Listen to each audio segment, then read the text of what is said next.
Web novels and web novel audiobooks are not the same. If you simply copy and paste a web novel into an audiobook format, the final result will provide a poor listening experience. That's why I carefully revise every single chapter in this novel to ensure an enjoyable and immersive experience for you. I go through multiple rounds of rewriting and listening to make sure the narration flows naturally, almost as if you were reading it out loud yourself. This is not just a direct copy of the original novel. However, I do acknowledge that I adapted this novel for commercial purposes, so most chapters are paid content.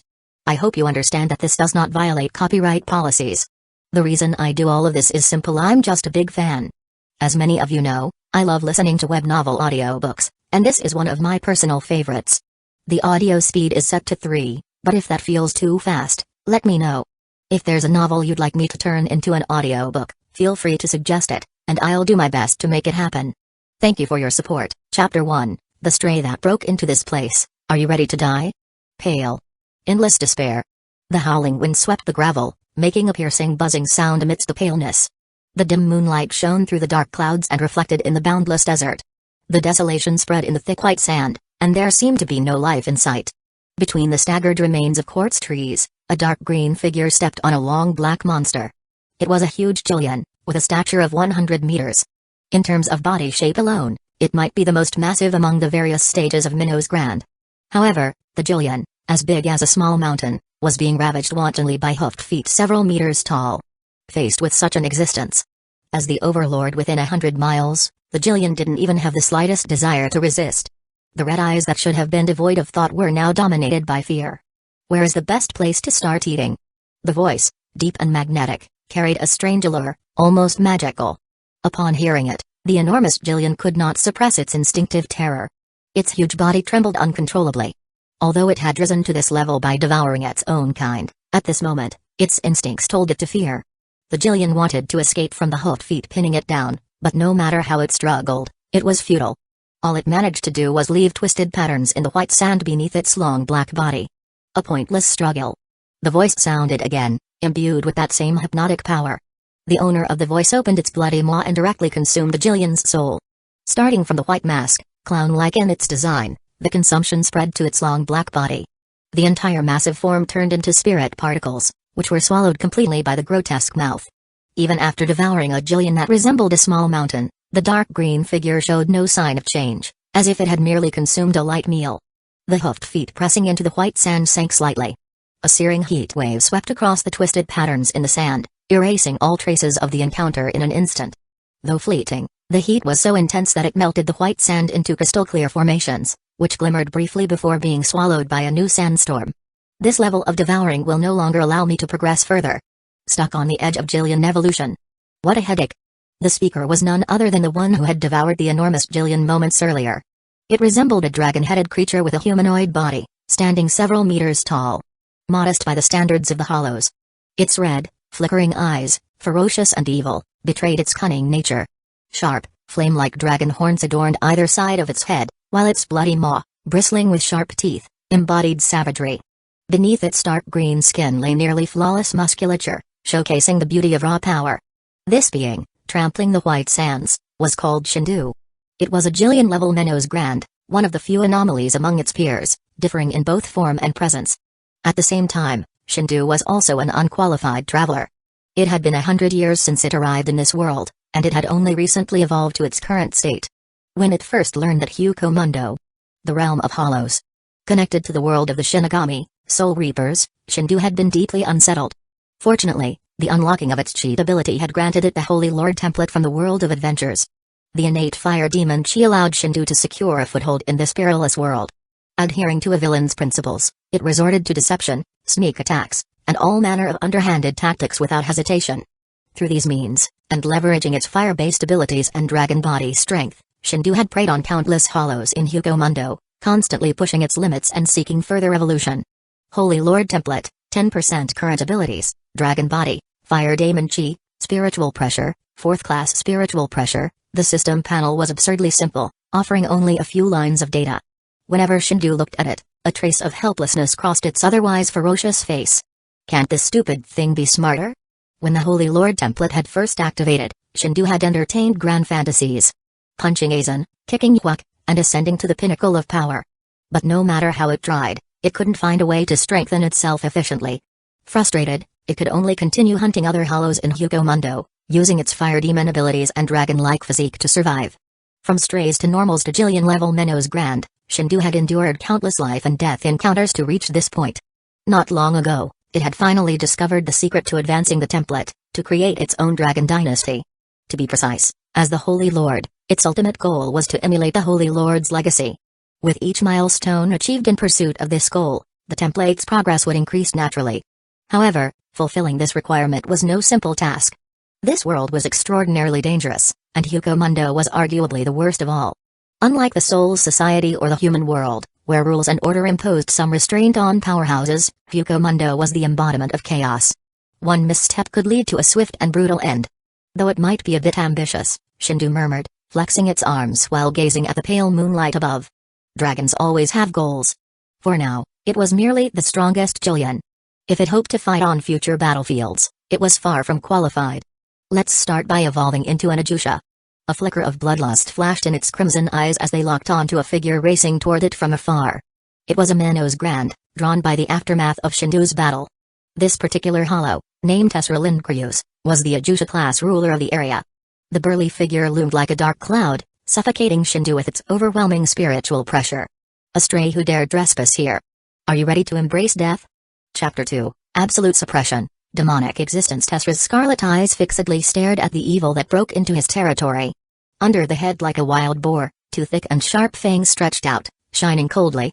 A tyrannical aura surrounded it, the muscles under its majestic body were knotted, showing a nearly perfect posture, and the slender tail flicked behind it, bursting out bursts of piercing sound. Come, let the great Tesralindrius give you a luxurious death ceremony. At this time, Tesra showed his true essence. Arrogant, domineering, and wild. Shendu opened his mouth lightly, and white air rose from between the dense sharp teeth, blending into the cold moonlit night. He was a little surprised. In his impression, Tesra looked very gentlemanly, not as wild as he was now. A guy who is more arrogant than me. The magnetic voice reverberated over the empty desert. Shendu stared at the existence in front of him, who was no less tall than he, with a cruel smile appearing on his ferocious face. It's really annoying to a dragon. Boom. Where Tesra stood, a large amount of white sand exploded and splashed in all directions. He didn't mean to continue talking nonsense with Shendu. The same essence as a hollow dictated one truth: devour or be devoured. As early as decades ago, Tesra had already seen through this truth. So, anyone who breaks into his territory will face death. The fist bone, like a heavy hammer, slammed down on Shendu's head, and the violent wind burst out in front of him with a piercing sound. As the attack distance got closer and closer, the smile on Tesra's boar-like face became even crazier. He seemed to see the scene where his opponent's head exploded like a watermelon. This scene was familiar. He had seen it many times before. It was a beautiful, grotesque painting for Tesra, far more satisfying than the desolation of Hueco Mundo. Boom. With a dull impact, the expected carnage did not occur. The fist bone, as hard as iron, seemed to hit something even harder. The resulting shock force even made Tesra feel a long-forgotten sensation. Pain. How is this possible?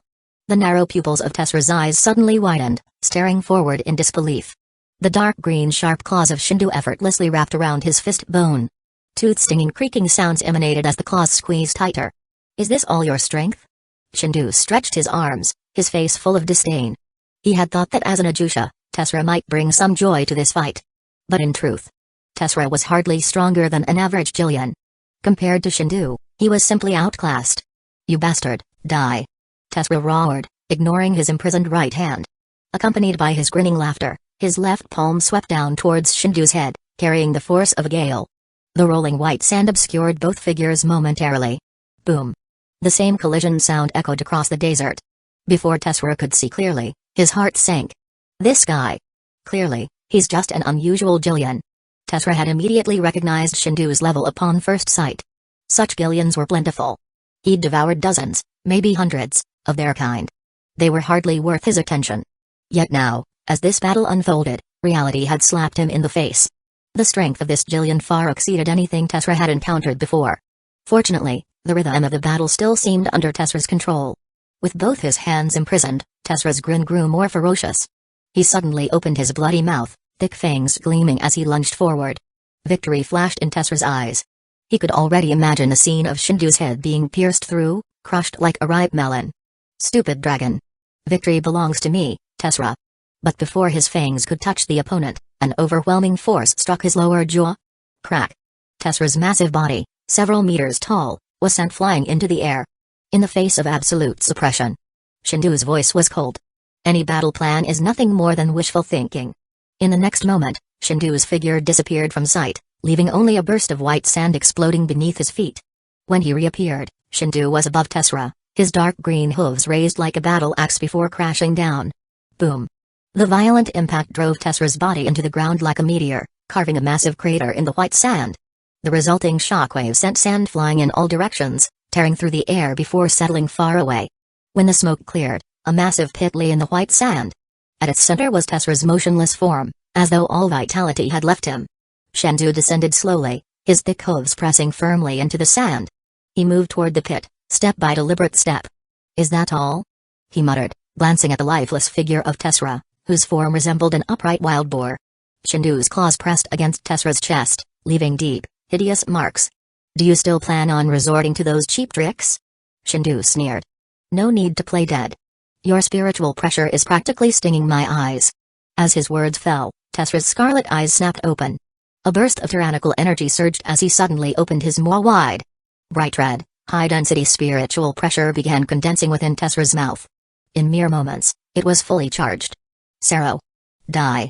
Tessera's guttural growl echoed as he unleashed his full Sero. The ultimate red beam burned the surrounding air, raising the ambient temperature in every direction. As the Sero engulfed Shendu's body completely, a hint of triumphant joy appeared on Tessera's cruel face. Just a Jillian. However, when the red light dissipated, an even more terrifying pressure loomed above Tessera's battered body. Through Tessera's widening pupils, the figure of Shendu emerged, wreathed in flames. Like a devil.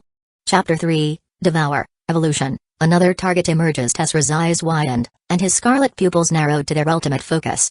An incomprehensible scene unfolded before him.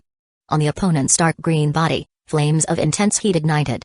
However, when the Sero, launched with all his might, came into contact with the flames, it was entirely neutralized, leaving no trace behind. If not for the scorched white sand beneath its feet, Tessera might have doubted the Sero had ever been unleashed. Burning pain erupted from his chest, spreading across his body in an instant. It felt as though the searing heat was attacking his nerves, consuming what little rationality he had left.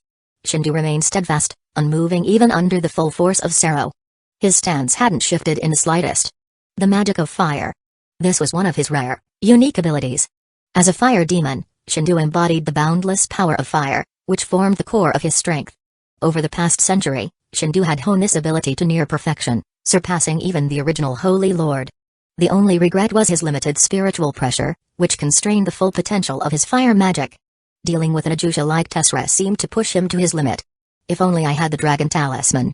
Shendu shook his head in regret, pressing his hoof harder against Tessera's chest. Tessera no longer cared about the cryptic words spilling from the mouth of this dark green Minos Grand. The long-lost despair of death enveloped him completely. "It's mealtime." The blood-red eyes stared down, locking onto Tessera's gaze. Fear surged within Tessera's heart, but he refused to yield. Instead, he bared his fangs, bright red spiritual pressure gathering in his mouth. The vivid crimson glow was all the more striking against the fiery backdrop. "Lord Tessera won't give up so easily." A cruel roar erupted from his throat. As soon as the words were spoken, his Sero prepared to fire. Shendu withdrew the hoof on Tessera's chest and delivered a swift kick to his jaw. Crack. A crisp sound echoed as Tessera's chin fractured. The sheer force sent his two thick, sharp fangs flying, embedding themselves in the scorched black sand nearby. But even then, Tessera didn't relent. His muscular arms flexed, and spiritual pressure surged around them as he aimed an attack at Shendu. Fighting with all his might. However, just as Tessera unleashed his strength, Shendu bent into a half-squat, dark green claws pressing firmly against Tessera's skull. The immense power of the dragon body overwhelmed Tessera's resistance in an instant. Crunch. The sickening sound of grinding bone pierced the air. Before Tessera could make another move, Shendu lifted him into the air with one hand. Blood trickled from between Shendu's claws, staining the white sand below. What a tenacious will. Shendu sneered, a cruel expression on his face. He had some familiarity with his adversary. Though Tessera's appearances in the original story were limited, they still depicted a violent and relentless fighter. If reinforcements hadn't arrived in time, Tessera might have been the Minos Grand who altered history. Although his personality seemed different from what it became later, perhaps it was this unyielding willpower that turned him a spot under Neutra. Such a pity. Shendu's voice was magnetic, laced with cold indifference. This is the end. Crack. With a final snap, Tessera lost all signs of life. Shendu opened his mouth, revealing sharp teeth glinting with cold light. Just as before, devouring an Uchiha was no different than consuming a Julian. Starting with the wild boar-like head and progressing to the fur-covered body, all the spoils were consumed. The once formidable Tessera became a torrent of spirit particles, swallowed whole. Immediately, a surging spiritual pressure filled Shendu's body, like waves crashing and gathering into a greater tide. Evolution began. Click. A soft sound echoed. Shendu had evolved from Jillian to Uchiha. Perhaps it was due to the Holy Lord's template or his unique qualities, but his appearance remained largely unchanged. Only his dark green skin became slightly deeper in hue. The most significant change, however, was in his spiritual pressure. From a 4th-class spiritual power, he had advanced to 3rd class. This meant that if Shendu were to die now, Mundo would no longer be able to disassemble his spiritual particles. Instead, he would fall into hell and become one with it. The first step toward the ultimate has been achieved, template progress increased, 10% 15%, Dragon Talisman unlocked, current abilities, Dragon Body, Fire Magic Energy, Dragon Talisman, Spiritual Pressure, 3rd class Spiritual Power, pending evolution, an unexpected surprise emerged. After Shendu evolved to Uchiha, his Holy Lord template progress increased by an additional 5%, and the crucial Dragon Talisman was unlocked. With these upgrades, his self-protection capabilities had significantly improved. However, Shendu noticed a puzzling detail on his status panel, the spiritual pressure evolution to 3rd class. Humphrey, as expected, I can't rely on this stupid system. Speculating on the reason for the template progress, Shendu surmised that strength was essential for establishing the Dragon Dynasty. Naturally, evolution to Uchiha triggered an increase in progress. While basking in the pleasure of newfound strength, Shendu suddenly sensed an abnormality in the surrounding spiritual energy. His blood-red eyes scanned the horizon, focusing on the empty expanse of white sand. Branches of quartz rustled softly. Boom. Without warning, Shendu raised his arm, launching a fireball of terrifying heat. The fireball detonated upon impact, melting the white sand into a vast expanse of glassy glaze. In the center of the scorched area, a slender figure emerged, blending seamlessly into the environment. Had it not been for the fireball, the figure would have remained completely hidden. Although you've only just evolved into Uchiha. Short pink hair swayed in the breeze as the figure stepped into view. Golden eyes met Shendu's dragon-like gaze, carrying a hint of appreciation. But your strength already far surpasses others of your kind. Chapter 4, Cooperation? The weak have only a fate to be dominated when seeing the visitor. Even Shendu's unflappable character couldn't help but be a little surprised. He raised his eyebrows, and a trace of imperceptible disgust flashed in the depths of his blood-red eyes. The visitor was tall and slender, with short pink hair and a mask in the form of glasses on his haughty face. His golden eyes were full of conceited and proud emotions. The slim white dress was not what Shendu imagined, but the prototype of a Spada's attire could be vaguely seen in the future. More strikingly, on the originally empty face, a huge oval pattern was drawn, spreading from the forehead to the chin, just like the number 0. Calamity Grants, a researcher in Mundo, an expert in spiritual weapons. He is also one of the few Vasto Lord-level minnows grand. At least, for now. What an unpleasant title, Shendu muttered. Even though they were far away, Calamity still heard Shendu's voice clearly. Let me introduce myself. I am Calamity Grants. He did not claim to be a Spada, which inevitably made Shendu suspicious.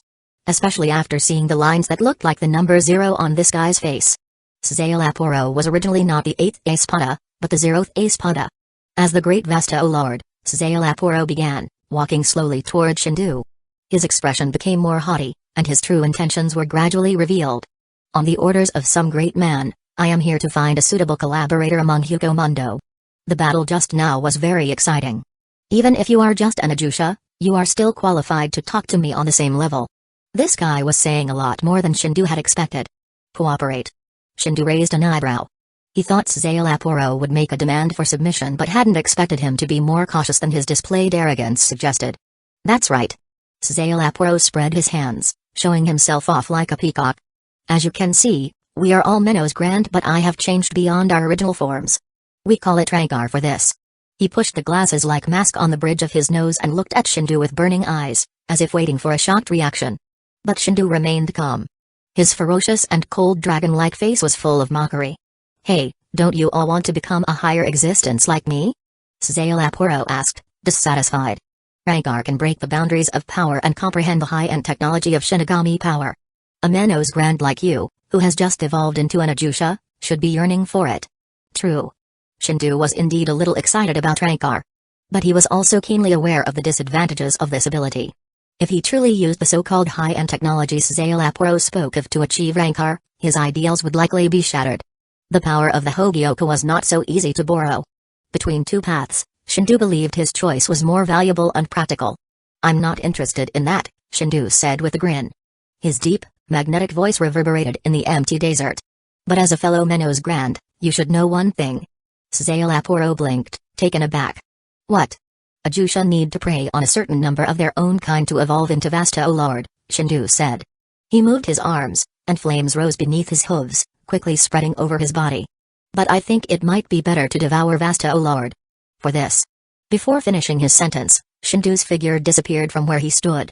When Zalaporo fully grasped the second half of Shendu's statement, the dragon's ferocious face was already above him. The scorching heat made even spiritual pressure shiver. You should know better than me, right? Hum. A loud ringing echoed as Zalaporo instinctively spun to escape. Swish. His speed exceeded Shendu's expectations. But only slightly. Before Zalaporo could get far, monstrous flames engulfed him entirely. Try it. Shendu's murmur was low, his voice like a demon's from the abyss. Boom. The fiery energy of the dragon talisman set off a terrifying explosion. The desert trembled and quaked. Endless white sand melted instantly, forming a vast expanse of colored glaze covering kilometers. Cracks began to form in the glassy surface, spreading like spiderwebs. Boom. Flames surged from the ground, forming a massive pillar of fire that pierced the sky and lit the darkness. The moonlight turned crimson, shining over the white sand. Below. Like a volcanic eruption, waves of substantial flames devoured everything in the area, reducing all to ashes. Shendu stood in the magma, like a king ruling his domain, staring down at Zalaporo. At this point, Zalaporo had lost all the elegance he had upon arriving. Most of his white uniform had been burned away. His short pink hair was now scorched black. The previously haughty expression had been replaced by fear and anger.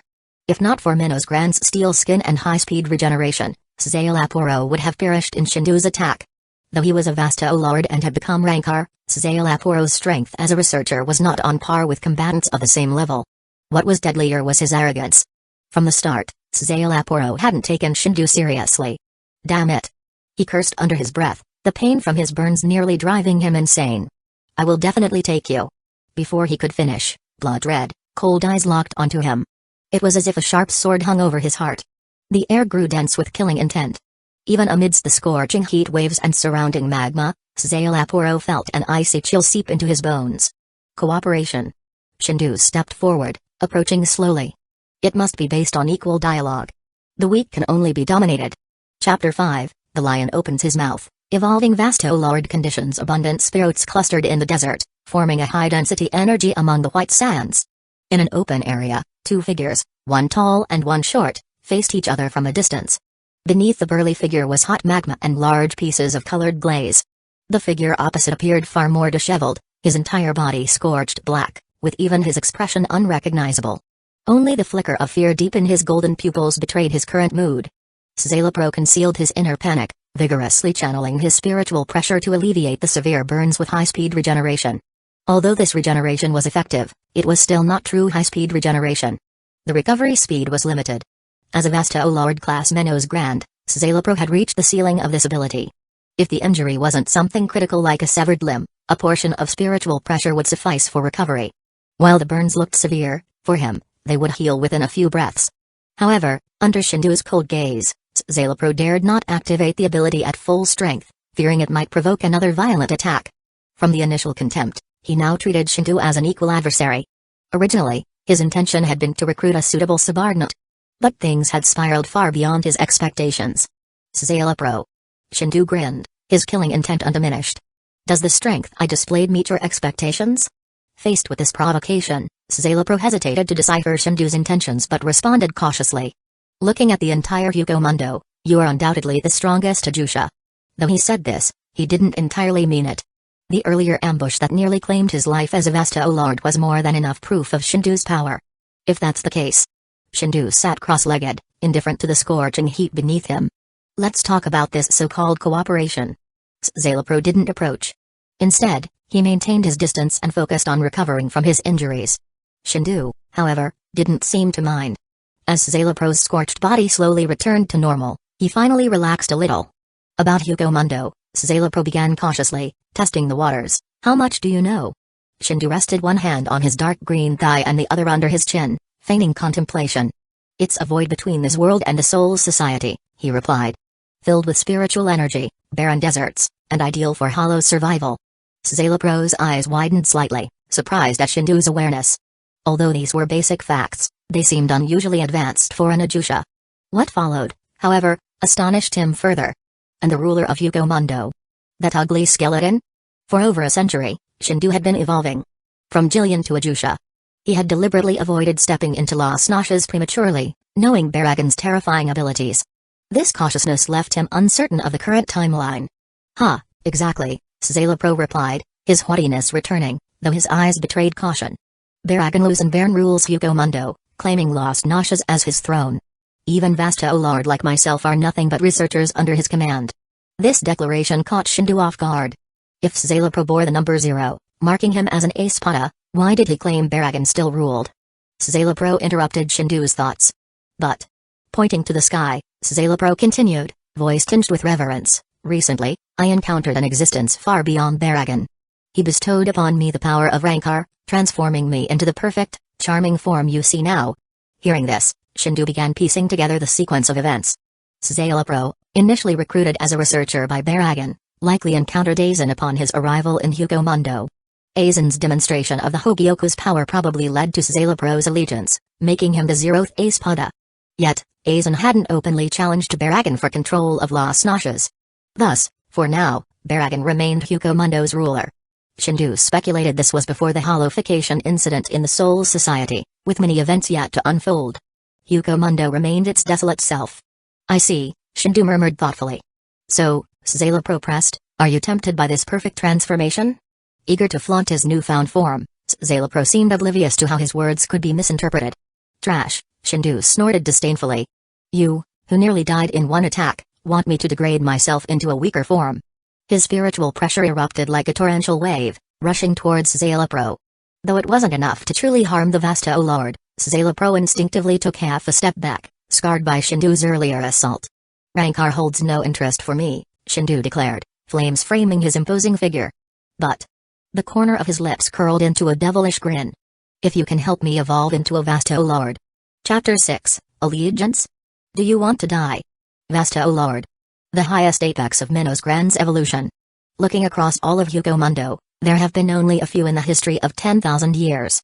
For an Uchiha to evolve into a Vasta Lord, it must not only prey on a significant number of its kind but also avoid sustaining severe injuries during this stage, especially to the mask. If the mask is broken, the evolution halts at its current state, forever unable to progress further. This is the point that Shendu has been most cautious about during the history of his predatory evolution. Another critical consideration is when one's potential reaches its upper limit, evolution will stagnate. Not all Minos Grand have the potential to evolve into Vasta Lord. Zalapro studied the demon-like dragon form of the Minos Grand in front of him.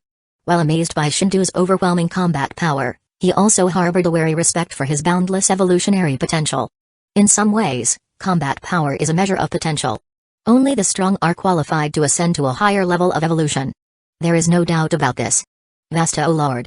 Zalapro murmured, lost in recollections of the past. When he became a hollow after his death, he immediately devoured the souls of his elder brother and other experimental subjects in his laboratory. After a long period of predation and evolution, he finally reached the level of a Vasta Lord class Minos Grand. Strictly speaking, Zalapro's potential alone was not enough to achieve Vasta Lord evolution. The combined potential of the two brothers was the key. It's not an easy feat, he thought. Even Zalapro, who prided himself on perfection, could not claim certainty in this matter. If you choose to be loyal to that great being, perhaps. Boom. Before he could finish, a scorching fireball flew past his ear, scorching his ray-grown short pink hair to charred black again. As the strongest researcher of Hueco Mundo, Shendu said, blowing out the flames on his fingertips, don't tell me you lack this capability. How disappointing. If that's the case, there's no point in discussing cooperation. As he spoke, his spiritual pressure flared like an erupting volcano. In the simplest terms, let's start evolving. Zalapro saw Shendu about to attack over the smallest disagreement. Cold sweat dripped from his forehead, mixing with the scorched fabric of his collar, making him look thoroughly disheveled. Of course, there is a way. Although Szayelopro had already analyzed Shendu's combat composition and conceived some countermeasures, he doubted they could match the opponent's full power. Not to mention, who could guarantee this was all of Shendu's strength? If you want to evolve into a Vasta, O Lord, Szayelopro said, wiping the sweat from his brow, preying on other Minnows Grand is essential. But we can accelerate this process directly. The forest of Minnows Grand. He hurriedly explained, fearing Shendu might lash out again. It's one of the primary dwellings of Jillian.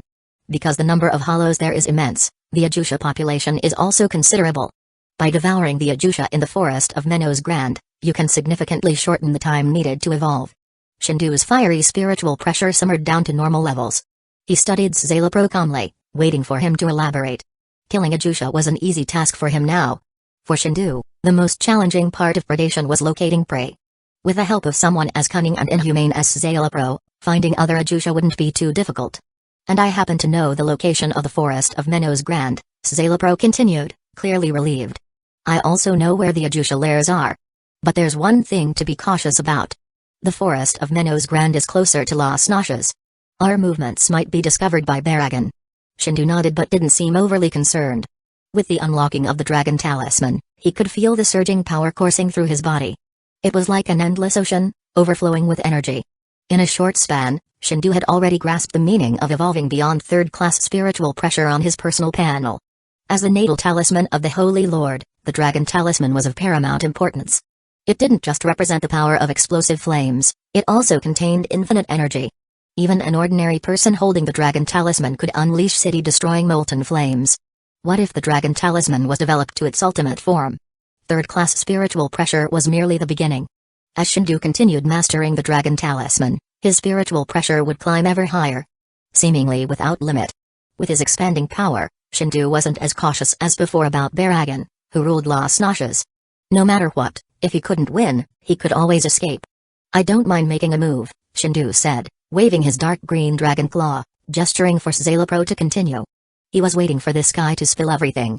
While Jillian and Ajusha populated the forest of Minnows Grand, he recalled that 100 years ago, a squad from the 11th Division had mistakenly entered the forest while chasing a hollow horde. Though most perished, one figure, comparable to a captain, still survived and had been fighting there ever since. This individual was as dangerous as any espada. Such knowledge wasn't a secret to Szayelopro, who was familiar with the forest of Minnows Grand. Yet he had no intention of continuing. That's the extent of my sincerity, Szayelopro said, rolling his eyes before extending his right hand in a gesture of goodwill. I hope to grow stronger like you. I don't mind cooperation. Seeing this, Shendu was startled for a moment. Then, his ferocious mouth stretched into a wide grin, and white air escaped from between the gaps between his teeth. He extended his right claw and shook Szayelepro's hand firmly. So. Happy cooperation. Chapter 7, Hueco Mundo's Survival Rules. The Law of the Jungle. The grip of palms and claws. It looked very strange, and the thin palm seemed as though it could be crushed into pulp at any moment. But that was merely an illusion. Although Szayelepro's combat power was much weaker than that of a Vasta Lord at the same level, it wasn't so weak as to allow him to be killed in mere seconds. Shendu seemed to have the upper hand in their several encounters. However, if he truly intended to kill Szayelopro here, he would likely have to pay a steep price. One that could completely destroy his chances of further evolution. Beneath the veneer of peaceful and friendly communication lay endless malice. No matter if it was Shendu or Szayelopro, neither of the Minnows Grand who had established a foothold in Hueco Mundo was free from ulterior motives. To achieve their goals, they would stop at nothing. The forest of Minnows Grand staring at the desolation before him.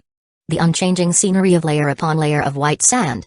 Shendu shifted his gaze towards Szayelopro, his eyes brimming with hostility.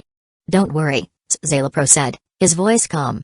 He had long since anticipated this, as the spiritual pressure of a Vasta Lord level being emanated from him, enveloping the sands beneath their feet. Boom. The deafening sound reverberated through the barren land. The white sands began to sink, spiraling like whirlpools in water. Dark green hooves were swallowed by the shifting sands. Yet Shendu didn't panic, he allowed the layers of sand to engulf him entirely.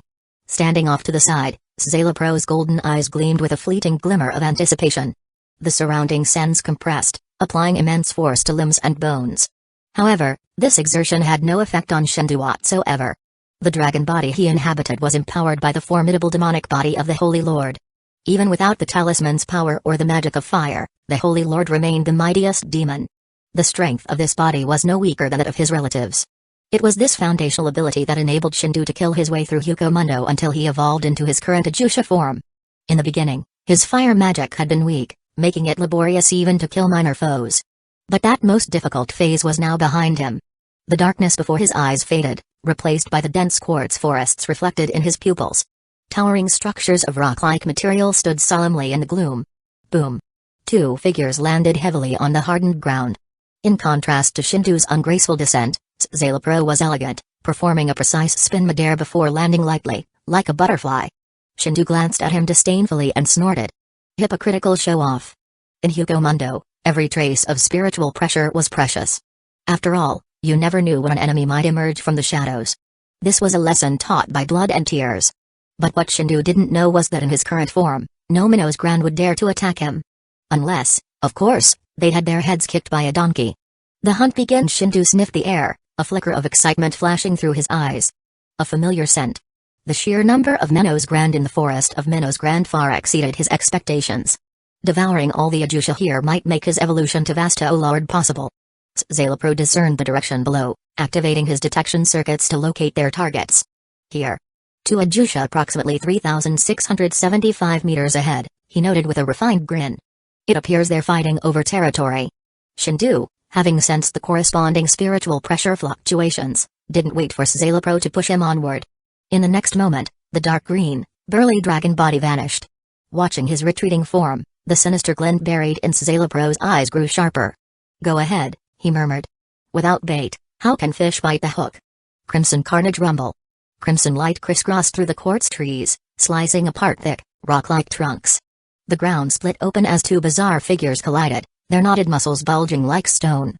In terms of aesthetics, the Minnows Grand were not particularly appealing. Especially in the dark forest of Minnows Grand, where visibility was low and appearance seemed unimportant. So much so that when Shendu saw the two Uchiha, he hesitated. Looking like this. Won't I get indigestion if I eat them? He shook his head and no longer hesitated, then rudely interrupted their fight. The two Uchiha immediately sprang apart, taking positions on either side and eyeing the dark green, burly figure in the center with caution. An unfamiliar face they had never encountered before. An Uchiha from above. An intruder breaking the rules. The next moment, before Shendu could say a word, the two Uchiha opened their jaws wide and locked onto him. High-density spiritual particles began condensing, radiating crimson light that dispelled the darkness around them. Sero. There was no hesitation. In the forest of Minnows Grand, survival rules were clear. Shendu narrowed his eyes, his gaze ferocious and cruel. Boom. By the time Szayelopro arrived, he saw the crimson glow completely envelop Shendu. Adjusting his mask-like glasses with a focused expression, Szayelopro murmured, "Let me witness the battle of the apex predators." Boom. A scorching flame erupted from the Sero, consuming the spiritual energy within it in an instant. Shendu's unscathed form emerged slowly, surrounded by intense heat that distorted the air. The oppressive aura emanating from him left the two Uchiha trembling uncontrollably. What kind of monster was this? Even after taking a full-power Sero, there wasn't so much as a scratch on him. And that aura. As the two Uchiha began retreating, it became clear they had no desire to continue the fight. They weren't combat fanatics, their battles were fought purely for survival. Shendu grinned wickedly, his sharp teeth gleaming as a cruel smile spread across his face. Now it's my turn. Boom. Tensing his leg muscles, Shendu unleashed the full force of his dragon body, causing the ground beneath him to collapse into a massive crater. He disappeared in an instant, reappearing directly in front of one of the Uchiha. With flames igniting on his razor-sharp claws, he struck the Uchiha's twisted, grotesque head with unmatched speed. The sound of searing flesh filled the air. The other Uchiha watched its companion's head was pushed into the abdominal cavity with a horrified expression. One strike. An instant kill. Chapter 8, From the Heart and Soul of Szayelopro. Without hesitation, the remaining Minnows Grand immediately spread its limbs and fled toward the deeper parts of the Minnows Grand forest. The Minnows Grand, who had been fighting with him for a long time, was instantly killed by someone. It was too late even to react. Monsters of this level are simply not something he can deal with. Limbs prostrate on the ground, the tail compressed like a spring, it exploded with astonishing speed. This was a kangaroo-like Uchiha. It just had some strange limbs and organs, making it look very odd. It didn't use Sonito. Instead, it relied solely on the explosion of its own speed, trying to escape from the battlefield. Sonido is an extremely high-level skill from Minnows Grand, and even the A-Spot can't claim full mastery of it. Not to mention the lower Uchiha. What a decisive move. Szayelopro watched the distorted figure disappear into the distance, without any intention of intercepting it. Even with just a brief confrontation, he had gauged Shendu's strength. In a life-and-death battle between the two, Szayelopro didn't have much confidence in surviving. Shendu dropped the corpse of the dead Minnows Grand, flames burning away the blood left on his claws. In the next moment, another deafening roar burst forth. A larger crater was blasted into the ground, and the terrifying explosive force propelled Shendu closer to the fleeing Minnows Grand in an instant. The howling wind carried a ferocious intensity. The muscles in Shendu's right arm squirmed, and it swung down like a heavy hammer. Boom! A dull thud resounded through the air. Dark red blood splashed from the pores, and the kangaroo Uchiha immediately collapsed, frozen in place. Another one-hit kill, without suspense. With Shendu's current strength, he was leagues beyond the Uchiha of the Minnows Grand Forest. His massive maw, lined with sharp teeth, opened wide, devouring all the spiritual seeds that the Uchiha had left in death. In less than a second, all that remained on the ground were faint traces of blood. If not for the collapsed giant quartz tree, no one would believe that a fierce battle had just taken place in the area. Feeling his spiritual pressure rise within him, Shendu grinned with satisfaction. At this rate, it would take only a few more days for him to evolve from an Uchiha into a Vasto Lord. Then, he could take the next step. His goal was simple, to establish a boundless dragon dynasty and make the entire world bow at his feet. Whether Minnows Grand, Shinigami, or Quincy. Szayelepro's eyes darkened slightly, but he showed no such emotions in front of Shendu. What a perfect hunt. He praised. Next, it's better to seize the momentum and continue pursuing. The Uchiha in the Minnows Grand Forest will likely hide if word spreads. It will be much harder to find him then. Shendu cast a deep look at Szayelopro, only averting his gaze when the latter began to feel uneasy. Fine. One tall figure and one short figure moved swiftly through the Minnows Grand Forest. That day, the Uchiha of the Minnows Grand Forest faced their end. Horrifying monsters from above had savagely slaughtered the Minnows Grand Forest. This news spread rapidly among the hollows. The Uchiha fled in panic, hiding in various concealed locations. Some even attempted to leave the Minnows Grand Forest and escape to the peripheral areas of Hueco Mundo. But they were too late. Szayelepro's strange probing circuits left no hiding place undetected. No Uchiha could escape his perception. As Shendu continued devouring his prey, Szayelepro's thoughts grew darker and darker. This monster. Does he have no limit to his consumption of spiritual pressure? A day passed, and Shendu still showed no signs of exhaustion. Just as at the start, no matter how powerful the Uchiha were, they were instantly killed. Their heads were either smashed, bodies torn apart, or burned to death. Even someone as inhumane as Szayelopro felt a faint numbness. Crunch. Shendu devoured yet another Uchiha trying to escape. The muscles across his body squirmed audibly, his dark green skin growing even darker, seemingly approaching black. Holy Lord Template, 15%, current abilities, Dragon Body, Fire Magic Energy, Dragon Talisman, Spiritual Pressure, Second Class Spirit Power, to be evolved. After devouring countless Uchiha, Shendu finally evolved from Third Class Spirit Power to Second Class Spirit Power. The already terrifying aura surrounding him grew even more dreadful. The pressure he inadvertently exuded filled Szayelopro with terror. Without further delay, Szayelopro spoke. Let's head that way. He pointed forward to the left. At least 3 Uchiha are fleeing in that direction. Hearing this, Shendu turned sideways and stared at Szayelopro with strange eyes for a long time. Only when Szayelepro's heart began racing did Shendu finally look in the direction he had indicated. The probing circuit. It wasn't a skill unique to rank R. As Shendu evolved through devouring, he too gradually mastered this ability. In the far distance to the left, spiritual pressure that didn't belong to Minnows Grand roamed and surged. Shinigami. If nothing unexpected happened, something unexpected soon would. Shendu sneered, his expression becoming colder than ever. From the beginning, he never trusted Szayelopro. Working with this man meant risking having your heart literally torn out, physically. Still, Shendu looked forward to the Shinigami who had battled in the Minnows Grand Forest for 100 years. He hoped that opponent would finally provide him with a satisfying challenge. Northwest of the Minnows Grand Forest. A tall figure wearing an antelope mask moved swiftly between the quartz trees. The flickering figure shattered an Uchiha's attack, cutting it cleanly in two. Hot blood sprayed into the forest, merging with the shadows. Suddenly, Ashido froze in place. A flash of fear crossed his face beneath the mask, and he instinctively looked into the nearby darkness. A burly figure slowly emerged from the shadows, stepping into view. Nearly perfect in form, with a ferocious and cruel dragon's head, the being radiated a terrifying aura. It was as though a mountain weighed upon Ashido's heart.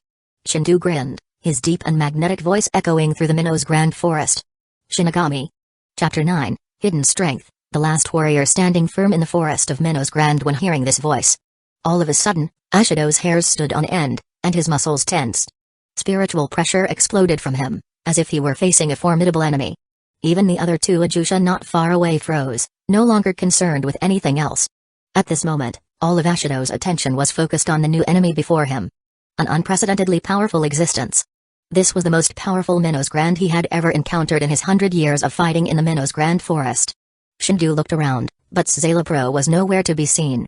With his current level of spiritual pressure perception, he couldn't even detect when this guy had left.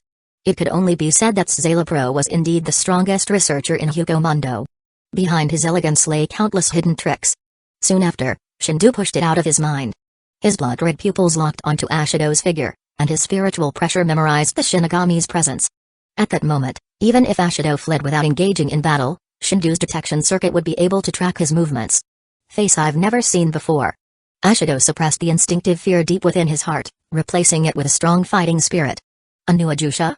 Although he tried his best to remain calm, after spending so long in the Minnow's Grand Forest, it was the first time he had encountered a Minnow's Grand far beyond his strength. Even though he forcibly suppressed the fear, Shendu's spiritual pressure still had some effect on Ashido. Usually taciturn, Ashido found himself speaking to mask his deeper emotions. I'm from the outskirts of Hueco Mundo. Shendu's magnetic voice echoed through the Minnow's Grand Forest as he said provocatively, this is not a place where Shinigami should appear. As a Shinigami who had experienced countless battles, Ashido gradually regained his composure. Facing the formidable Shendu, he didn't believe he had no chance at all. Squad 11, Ashido. After his self-introduction, an indomitable and fierce fighting spirit surged forth. He raised his sealed Zanpakuto, assuming a combat stance. Majestic spiritual pressure surrounded him, lingering like a dense mist. Shendu grinned, any hint of unfamiliarity fading away. Indeed, Squad 11 values fighting above all else, he said. Shendu. For a fighter like Ashido, Shendu chose to offer due respect. Without hesitation, Ashido's gaze sharpened like lightning. With a burst of flash steps, he closed the distance between them, the skull inlaid on his cloak fluttering through the air. In a mere moment, he was right in front of Shendu. A cold light gleamed on his Zanpakuto as he swung a horizontal slash toward Shendu's chest. Ashido's spiritual pressure flared like oil thrown into a blazing fire. A flash of ferocity lit up Shendu's eyes, and his demonic fire energy erupted. Flames surged around him, exploding from the ground at his feet. Ashido had no time to dodge. His fur cloak was scorched, large patches of it charred black. Hado number 31, Shakuho. Ashido slashed forward with his Zanpakuto in his right hand, aiming to cut through the raging demonic flames. At the same time, he channeled spiritual pressure into his left hand, gathering a burst of red light. Boom! A massive fireball exploded at the battlefield center, scattering countless sparks and consuming everything in its radius. Using the counterforce of the explosion, Ashido swiftly retreated, escaping Shendu's fiery assault. He cautiously eyed Shendu, who was surrounded by blazing flames, and tightened his grip on his Zanpakuto. The sight of Shendu wreathed in flames reminded Ashido of the captain of his soul society. The same heat. The same ferocity. Far away, the two trembling Uchiha were paralyzed with fear. They didn't snap out of it until flying sparks singed their masks. The Uchiha exchanged horrified glances, their terror mirrored in each other's eyes. In the next moment, their limbs and tentacles twisted, and they summoned every ounce of strength to flee the battlefield as fast as possible. They even regretted not evolving 2 more legs. As for their escape, Shendu barely paid them any mind. As long as they didn't leave the Minnow's Grand Forest, they were just future prey. For now, dealing with this Shinigami took priority. During the short trial, he had already gauged the opponent's strength. Ashido definitely has the level of a captain. Ordinary Uchiha are no match for him at all. They didn't even force him to release his Zanpakuto. But Shendu still had some confidence. Insect hiding in the shadows, come and taste the power of the demon. Boom. The ground collapsed, and Shendu's burly body turned into an afterimage, closing the distance instantly at a speed far exceeding Ashido's previous bursts. Spiritual pressure condensed, claws outstretched, and the surrounding air seemed to crush under the pressure. At this moment, Ashido's pupils shrank suddenly, and his chest tightened. There was no hesitation. Kido surged upward, combined with his slashing technique. The piercing cold light, accompanied by the scorching brilliance of Kido, completely dispelled the darkness in the area. Bang! Under Ashido's astonished gaze, the dark green sharp claws shattered the Kido, colliding directly with the blade. The injury he had expected didn't happen. It didn't even leave a scratch mark on Shendu's dark green skin. Steel skin. Ashido's scalp tingled. He finally understood just how terrifying this Uchiha named Shendu truly was. Only someone at the level of a captain might be able to handle this monster, right? A terrifying force came through his Zanpakuto, numbing his arms. Not bad, Shendu applauded. Why not release your Zanpakuto? A Shinigami of your strength can easily do it. Under the antelope mask, Ashido's expression froze for a moment before becoming more serious. He had originally planned to take the opponent by surprise with his speed after releasing. But what he hadn't expected was, this guy knows a lot about Shinigami. Bankai. Black rope sky. The red spiritual pressure erupted like a volcano from the Zanpakuto in Ashido's hand. In just a moment, the endless spiritual pressure transformed into black lines, encasing Ashido like bindings. At this moment, the intensity of his spiritual pressure climbed several-fold. Watching the scene before him, Shendu narrowed his blood-red eyes slightly. This development was unexpected. In terms of spiritual pressure strength, Ashido had now surpassed him by far. The Bankai of a Shinigami. Chapter 10, Equality? I will grant you the respect and death you deserve. Saga, who was watching the battle from a distance, narrowed his eyes slightly when he saw this scene. He still knows a little bit about Shinigami's Bankai. 200 years ago, Saga, who had just evolved into a Vasto Lord, led his men to launch an invasion war against the Soul Society. Although it failed without suspense, it gave him a better understanding of the strength of those Shinigami captains. Bankai is the dividing line of Shinigami's strength level. The Shinigami who has mastered this ability is definitely among the best in the Soul Society. This guy named Ashido is really a big surprise. Saza's golden pupils showed a bit of success and calculation. For Shendu, an existence beyond his control, in his opinion, it is better to die sooner. It would be ideal if the two fought to the detriment of both, leaving him to harvest the remains. Around Saga, layers of web-like materials exuded a brilliant, faint fluorescence. This is the spiritual weapon he researched based on the abilities of his subordinates. Spiritual pressure that can be used to cloak himself. Not even Minos Grand's probing circuits could detect him. In this regard, Saga was still somewhat confident. With the completion of Ashido's Bankai, his spiritual pressure stabilized at an extremely exaggerated level. A series of black lines, like tattoos, surrounded Ashido's exposed skin, even covering his neck. If he removed his antelope mask, one would see the intricate black lines all over his face. Additionally, the Zanpakuto in his hand had transformed, with countless serrations lining the sharp blade. This is Ashido's Bankai, Black Rope Sky. Shendu tilted his head slightly, analyzing the opponent's transformation with a calculating gaze. Although this Bankai was somewhat unexpected, to Shendu, everything was still under control. It wasn't as though Shinigami who mastered Bankai were necessarily stronger than him. A certain bald man had also controlled Bankai and was almost beaten to death regardless. Even his Bankai had been shattered unceremoniously. Ashido wasted no time. He made a decisive move, bursting out at an even more terrifying flash step speed, leaving only an afterimage behind. In his worldview, there could be no peaceful coexistence between Shinigami and Minos Grand. He had already slain countless Minos Grands and wouldn't hesitate to kill another. Even if this opponent was powerful. The black serrated blade trembled and hummed, echoing through the Minos Grand forest, suppressing even the sound of the flames that engulfed Shendu. At that moment, Shendu noticed the air around the edges of the black rope blade splitting apart. Even more astonishingly, the highly concentrated spirit particles in the vicinity were being cleaved as well. At his current level, even a prolonged gaze at the blade caused a stinging pain in his pupils. Ashido advanced, cutting through the boiling flames. The serrated blade slashed everything in its path with unstoppable momentum. In front the black rope, all things are equal. His calm tone was full of confidence. Shendu grinned, white vapor escaping between his teeth. As the black blade approached, sharp claws stretched forward, releasing a scorching red light from his palm. As bright as the sun. Boom. The explosive flames engulfed everything. Equality? With the eruption of the dragon talisman and the fiery demonic energy, the intense heat radiated outward with Shendu at its center. The explosive flames consumed Ashido but also destroyed everything nearby. In the crimson sky, a streak of black tore through the flames, heading straight for Shendu's chest. Ashido, his body charred black, broke through the wall of flames. Even with burns covering him, his determined eyes remained unchanged. Shendu dodged sideways, his muscles rippling as the power within his right arm exploded. From start to finish, he had never relied solely on his flame attacks. The dragon's body was the core of Shendu's resilience. Ashido, seemingly anticipating the counterattack, shifted the blade's trajectory to meet the dark green claws. Bang! The clash of metal and force created visible shockwaves, dispersing the aftermath of the flames and leaving behind scorched ground. In just an instant of contact, Shendu felt a rare pain. A deep wound appeared on his dark green skin, oozing blood.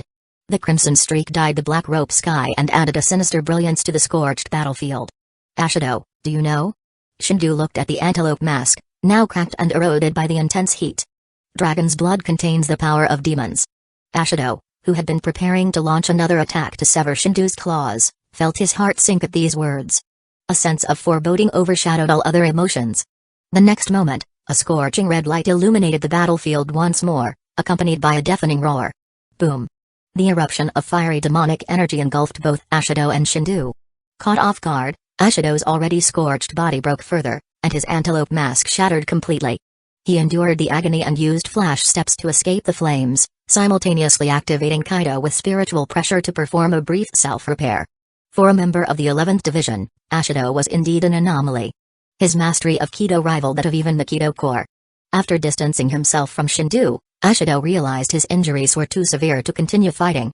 He was not one to fight recklessly, otherwise, he would have perished long ago in the Menos Grand Forest. Ashido planned to retreat from the battlefield to recover before re-engaging. However, he noticed that Shendu's spiritual pressure had not diminished in the slightest. The wound inflicted by Black Rope Sky had healed rapidly. Although Shendu lacked the horse talisman, his dragon body's innate healing and the rapid regeneration ability of Menos Grand sufficed for now. As the first Shinigami I've encountered, Shendu raised his sharp claws, now coated in flowing molten magma, gathering immense spiritual pressure. I will grant you the respect you deserve. And your death. Chapter 11, Sero of Fusion Power. A peep from the Void Knight Palace. Sero, the all-powerful Sero, combines the magic of fire and the power of the dragon talisman. The spirit seeds swarmed to Shendu's palm, forming a dazzling light. The surrounding air also grew thinner, giving a suffocating sensation. Ashido stared directly at the light not far away, once again acutely aware of the approach of death. In Hueco Mundo's more than 100 years of fighting, he had witnessed and experienced death countless times. But this time, it was the closest he had ever came to death. At this moment, the faces of his former teammates appeared in front of Ashido's eyes. The scenes of them fighting side by side in the forest of Menos Grand, and the vivid memories of their camaraderie in Syriite AI. Boom! A red beam of light erupted, surrounded by flowing magma, swirling in a spiral state. The nearby space distorted under the terrifying high temperature. In his final moments, Ashido did not surrender without a fight. He gripped the black rope with determination, draining the last trace of spiritual pressure in his body. Team 11 never backs down. With an unyielding fighting spirit, he faced the bursting Sero head-on. Until even the spirit particles were incinerated, all traces of his existence were completely erased. Szayelopro watched the scene unfold, feeling a shiver run down his spine, as if he had unleashed an uncontrollable monster. This man's potential far exceeded his expectations.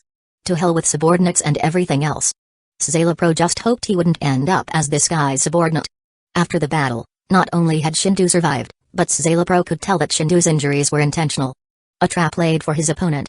Seemingly vulnerable and on the brink of victory? That was just the first step into an abyss. Szayelopro, who prided himself on being the strongest Menos Grand in Hueco Mundo, found himself unable to easily kill Ashido. From a purely physical standpoint, Ajusha Shendu, not even yet an Rancor, had already surpassed Szayelopro in every way. What a dangerous and mysterious guy. Szayelepro's golden pupils glimmered with fear and greed beneath the veil of his spider silk spiritual tool. A being like Shendu was undoubtedly the best specimen for experimentation. If he could capture him, it would advance his research on life forms exponentially. A critical step toward achieving the realm of a perfect life. Shendu glanced at the scorched remains on the ground and the jagged ravines left nearby. Ashido's strength was commendable. If it had been another Espada, Shendu might have truly fallen here. The black rope Ashido wielded was a natural enemy of Menos Grand's defense. In Shendu's estimation, not even Noitra, who had the strongest defense among the Espada, could withstand a direct attack from that weapon. Perhaps someone like Ulquiorra, who had high-speed regeneration, could suppress Ashido in such a scenario. Szayelopro. Shendu had no desire to pursue Szayelopro further. If Szayelopro chose to hide, there was nothing Shendu's current detection capabilities could do about it. But Shendu would not forget this grudge. If Szayelopro dared to appear before him again, Shendu would ensure he regretted his decision. Boom. With a low rumble, the ground sank slightly, and Shendu disappeared. At the moment, evolving into a Vasto Lord took priority. Szayelopro watched Shendu's vanishing figure, deep in thought. To capture such a specimen, I'll need external forces. Maybe Baragon would be a good choice. The upper level of the Minnow's Grand Forest, Hueco Mundo. The strong winds swept white sand across the barren desert, whistling between the scattered gravel and boulders. Occasionally, the sounds of collisions echoed through the boundless expanse. Deep within the forest of Minnow's Grand, creatures fled through the sands, absorbing high-density spiritual particles from the air. They were the lowest level in Hueco Mundo, surviving purely on the surrounding spirit particles, and they continued to thrive in this dangerous land. Despite their weak forms, their numbers were steadily growing. After all, souls in animal bodies had little value to stronger beings. Such creatures clung to their existence, unwilling to venture into areas with even higher spiritual density. Towering white stone pillars reached into the sky, with a sprawling complex standing on the barren desert like a vast city. Inside the massive walls, countless columnar structures rose, their rough construction betraying the carelessness of their builders. The entire structure appeared imperfect and unfinished. At the highest point of Las Noches, a tall figure sat on a white throne in a palace open on all sides. He gazed down at his Minnow's Grand subordinates with boredom flickering in his hollow eyes. Until a violent wave of spiritual pressure surged from the direction of the forest of Minnow's Grand. The heat radiating from it was so intense that it could be felt even thousands of kilometers away, causing the figure on the throne to pause. An unfamiliar presence. The skeletal figure slowly opened his mouth, black mist escaping from the white bones. A little reprieve from this dull existence? Let's see if it can amuse me. The forest of Minnow's Grand Shendu, like a daemon unleashed, paid no mind to whether his aura had been discovered. At this moment, he had a single goal. To evolve into a vast lord. Almost there. Shendu devoured a spider like Uchiha, his blood-red eyes gleaming with satisfaction. There are still plenty of Uchiha left in the forest of Minnow's Grand. This is a natural training ground, and Aizen seems to ignore it. Or perhaps, with his arrogance, he simply doesn't care about the Uchiha here. He speculated as he continued to evolve through devouring. Shendu had begun mastering the unique ability of the Minnow's Grand. So neato. However, mastering it was as difficult as evolving from a Jillian to a Vasto Lord. It was no wonder that even Espada-level beings hadn't fully mastered this technique. Soon, Shendu's figure flickered and disappeared into the darkness, leaving only an afterimage. Another Uchiha, this time resembling an orangutan, entered his spiritual pressure perception range. Compared to others, this Uchiha was surprisingly more refined in appearance. Still ugly, though. With a sound like a melon splitting open, the orangutan-like Uchiha lost consciousness without even seeing its enemy. Its massive head was crushed, and blood mixed with flame sizzled like burning fuel. Shendu devoured it without hesitation. When the last spiritual particle entered his body, the temperature beneath his dark green skin surged, and his powerful muscles writhed. Evolution had begun. Chapter 12, The Potential of the 12 Talismans from Uchiha to Vasto Lord. This process took much longer than Shendu imagined. The gathering of high-concentration spiritual particles in a large area even attracted the attention of Uchiha and even Gillians throughout the Minnow's Grand Forest. But none of them had the courage to approach Shendu's location. They instinctively stayed far away. This was because all Minnow's Grand who had evolved knew that during the evolution process, the individual was in a state of absolute violence. Any existence that entered their spiritual pressure range would incur monstrous wrath. Moreover, evolution could not be interrupted. Unless the evolving individual was completely killed. The dark green, burly body sat cross-legged on the scorched ground. Flames rolled and burned, scorching the earth and melting it bit by bit. The majestic spiritual pressure materialized visibly, forming a pillar of light that soared into the sky, dispelling the darkness of the Minnow's Grand Forest and even piercing through the upper desert. The terrifying heat melted everything around it. The demonic energy of fire contained within the spiritual pressure gave it a brimstone-like aura. At the center of the magma, the nearly perfect muscles of Shendu's burly frame contorted into strange shapes, as the power of the dragon's body constantly grew. Shendu could clearly feel pure strength surging, like mushrooms sprouting after the rain. The flames gathered toward the center, forming a tornado-like pillar of fire that engulfed the dark green body, carving into it bit by bit. The already perfect demonic body was marked with strange lines. On top of a quartz tree far away, Szayelapro, who had been about to leave the Minnow's Grand Forest, froze in place. He sensed the familiar and terrifying aura, as if all the moisture in the air had been evaporated. Every breath felt like fire burning down his throat. The speed at which this guy evolves. Szayelapro gritted his teeth with disgust and hatred. I have to hurry, otherwise, it will interfere with the conception research plan. The next moment, he simply disappeared into the depths of the Minnow's Grand Forest. Time passed. Shendu did not know how long. The flames in the Minnow's Grand Forest had subsided, leaving the once hardened ground nearby crystalline and transparent. At the center of the area, Shendu still sat cross-legged. However, Compared to his former burly physique, his body now appeared significantly smaller, only about the height of a normal human. This was one of the defining traits of a Vasto Lord. At this stage, there was no longer any need to rely on predation for evolution. Nonetheless, Shendu's overall form had not changed much. The only noticeable difference was the addition of strange lines on his dark green skin. These lines were symmetrically distributed on both arms, faintly emitting a scorching aura. Second step toward the ultimate achieved, template progress, 15% 20%, Pig Talisman unlocked, current abilities, Dragon Body, Demonic Fire Chi, Dragon Talisman, Pig Talisman, Spiritual Pressure, First Class Spiritual Pressure, awaiting evolution, calling up the panel. Shendu glanced at it calmly. Aside from the Pig Talisman, which left him slightly dissatisfied, everything else proceeded as expected. For the Minnows Grand in Hueco Mundo, the Vasto Lord represented the pinnacle of natural evolution. To go further required mastering Shinigami powers, breaking one's mask, and unlocking the powers of Enrankar. Currently, there were only two ways to achieve this.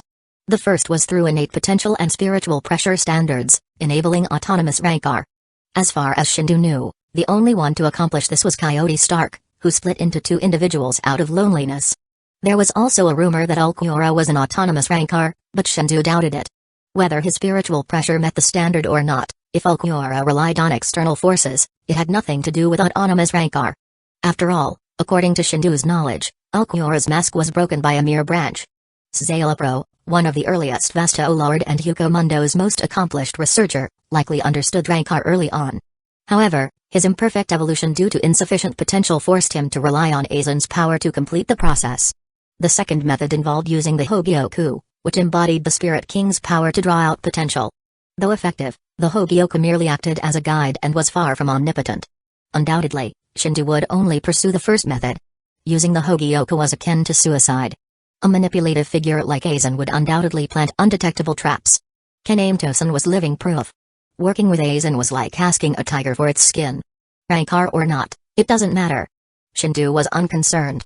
In my view, the potential of the 12 talismans far exceeds that of Rankar.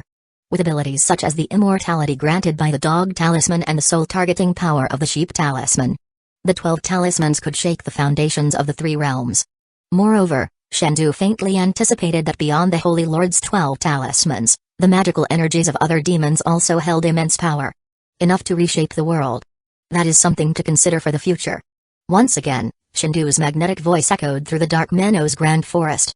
His blood-red pupils burned with ambition. If I am to establish an eternal dragon dynasty, I must first build my own kingdom. The Minnows Grand Forest is a perfect choice. Ashido's death had left the Minnows Grand Forest populated only by hollow species. Before Aizen's arrival in Hueco Mundo, it was an unclaimed land. Baragon, meanwhile, remained in Lost Noshes, content with his own domain. He had no intention of interfering in the Minnows Grand Forest unless a true threat to his reign emerged. Shendu gazed out over the deep and sprawling forest, the occasional roars vibrating through the air. Perhaps. I need some subordinates with intellect and loyalty. Chapter 13, announcing the king's coming to the forest of Minnows Grand. The scope of the Minnows Grand Forest far exceeded Shendu's expectations. The distance he had explored during this time alone was no less than that of a city. If he relied on himself alone, he might not be able to realize the idea of unifying the Minnows Grand Forest without being utterly exhausted. Taking this into consideration, Shendu immediately set off deeper into the Minnows Grand Forest. Just now, he detected the spiritual pressure of several Uchiha through his probing circuit. It was time to start with the nearby area. Northwest. The Uchiha vying for territory were doing their utmost, releasing various kinds of Sero and their corresponding special abilities. Sero beams crisscrossed the battlefield, cutting through the ground and destroying the dense quartz forest. Boulders exploded, shattering into countless fragments that splashed in all directions. In the clash of flesh and blood, severed limbs and unknown organs were crushed into a bloody pulp. Battles between Minnows Grand were often this violent, devoid of any elegance or restraint. Often, for a little territory or food, they would fight all day long, not stopping until one had beaten the other's brains out. As the battle heated up, an extremely terrifying spiritual pressure suddenly enveloped the battlefield. This undisguised aura of dominance and superiority immediately froze the combatants in place. Uchiha and Vasto Lord were two entirely different concepts. There were only a few Uchiha capable of resisting the overwhelming pressure of a Vasto Lord. Figures like Grimjow, Noitra, or Zama Uri came to mind. This was the absolute oppression that superiors exerted over subordinates. This is Vasto Lord.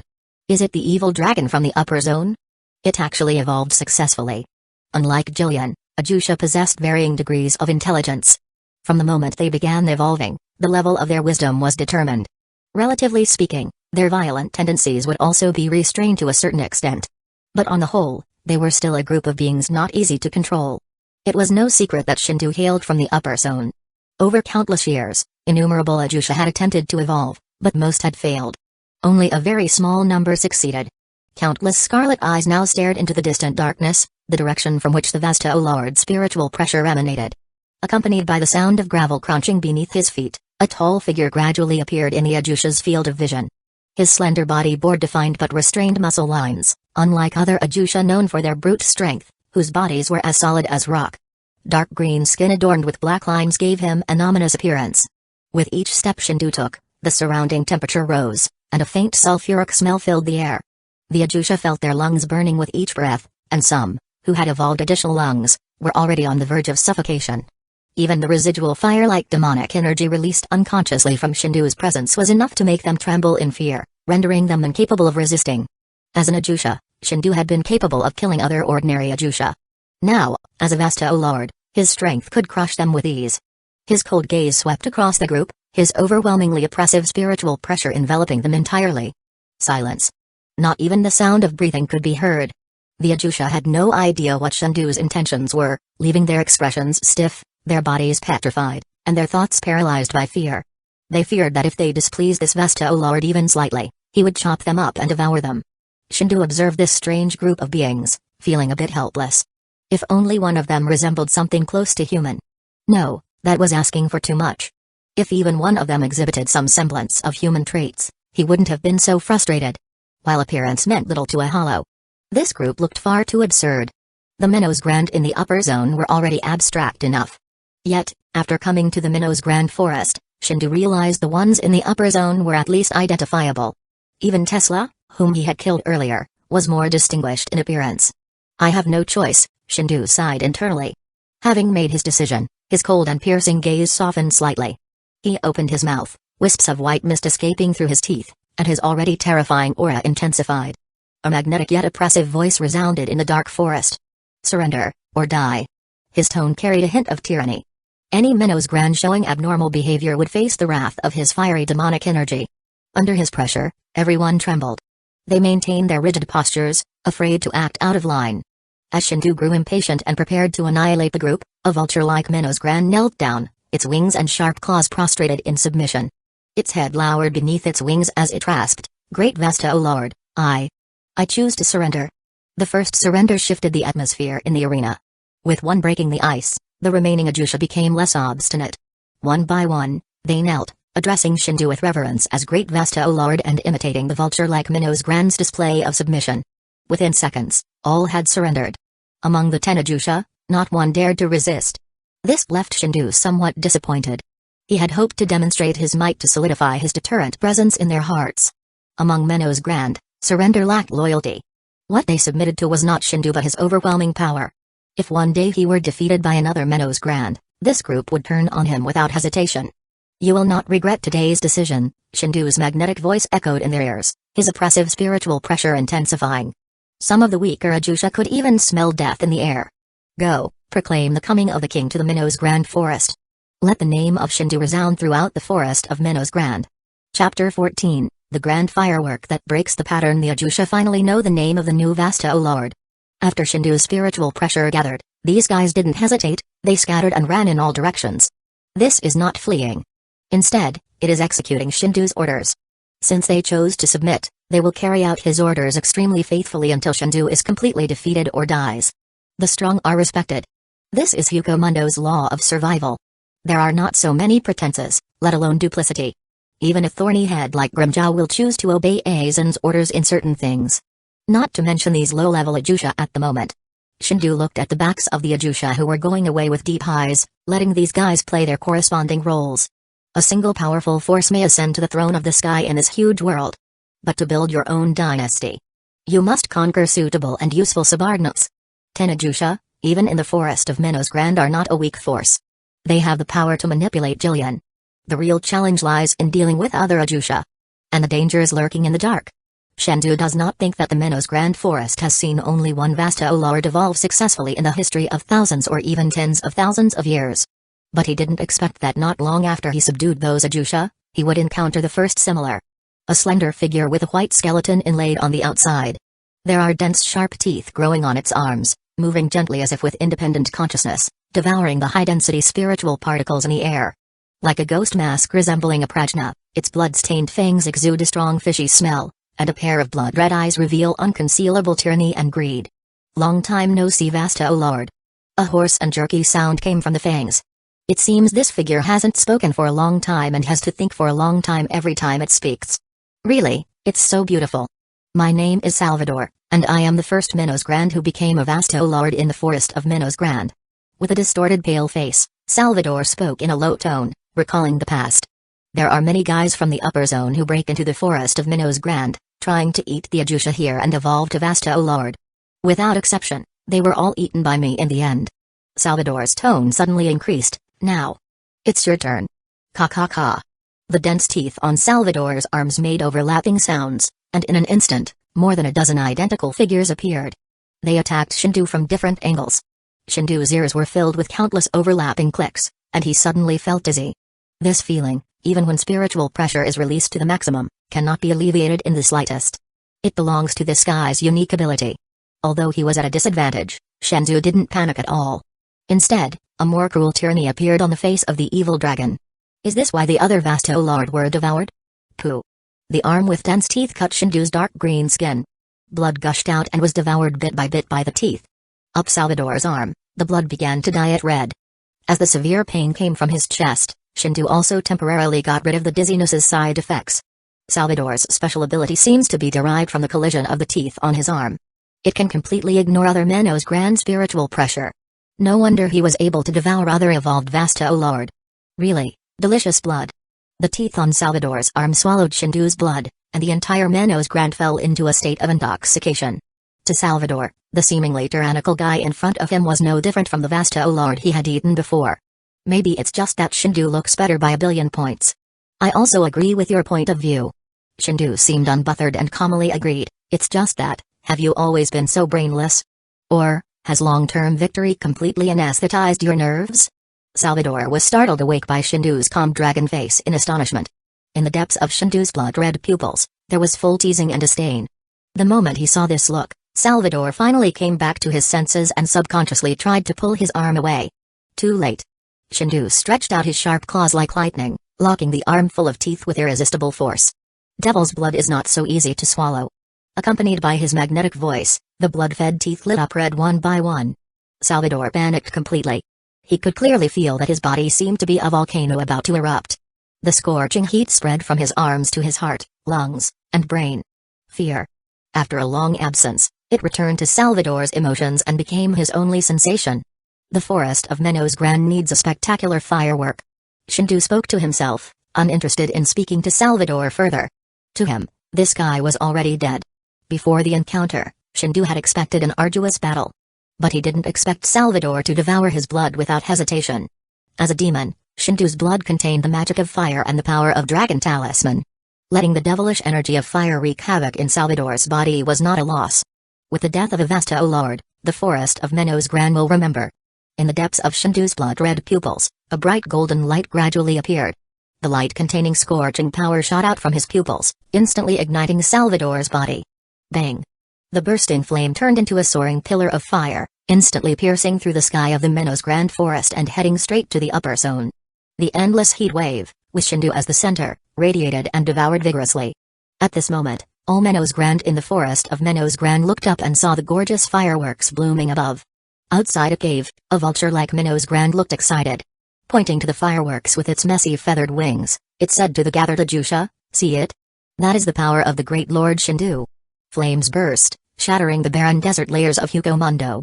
Moonlight from the sky appeared in the forest of Minos Grand for the first time in a long while. The Uchiha looked at the crimson moonlight, their distorted faces full of confusion. Chapter 15, I am the only king of the forest of Minos Grand. Void Knight Palace Varagon tasted the spiritual wine developed by Pro, savoring it with an intoxicated demeanor.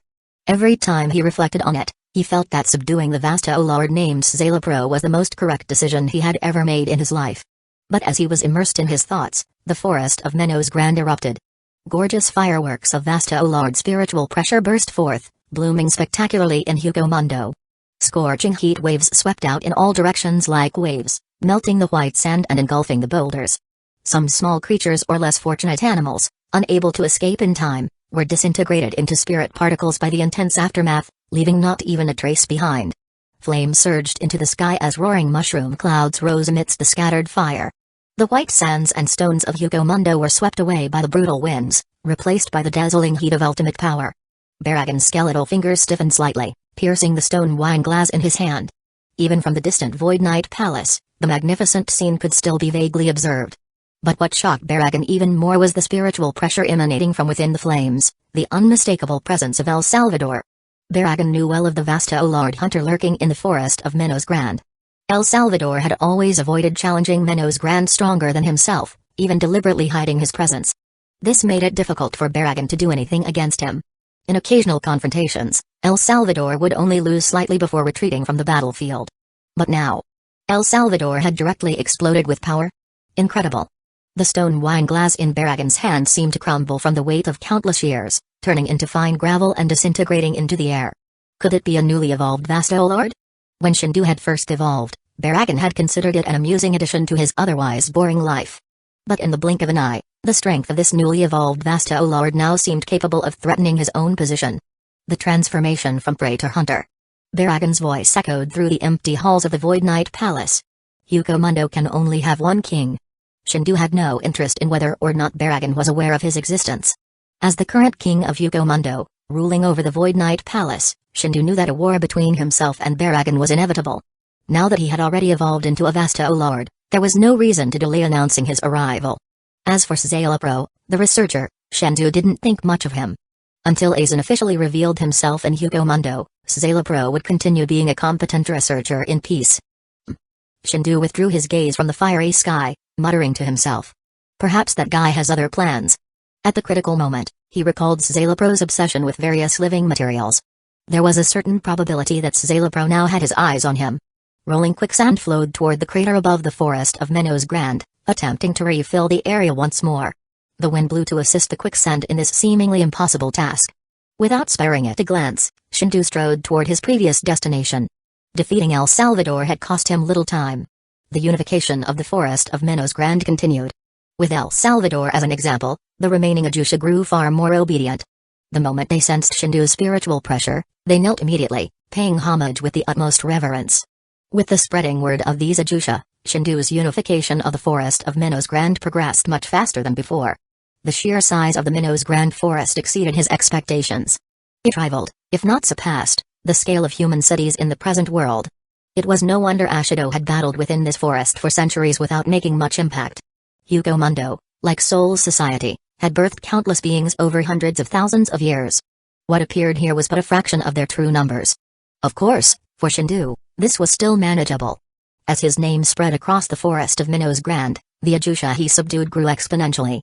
Until, under the leadership of the vulture Menos Grand named Santus, the Uchiha began constructing a throne for Shendu in the heart of the forest. Leg bones, hand bones, breast bones, ribs. Piece by piece, white fragments were piled on the ground, forming a hill-sized throne. Among them, skulls were the most numerous. Skulls of various shapes formed the throne's primary structure. When Menos Grand evolved into Uchiha, their intelligence often rivaled that of humans. Some even surpassed it. Szayelapro was a prime example.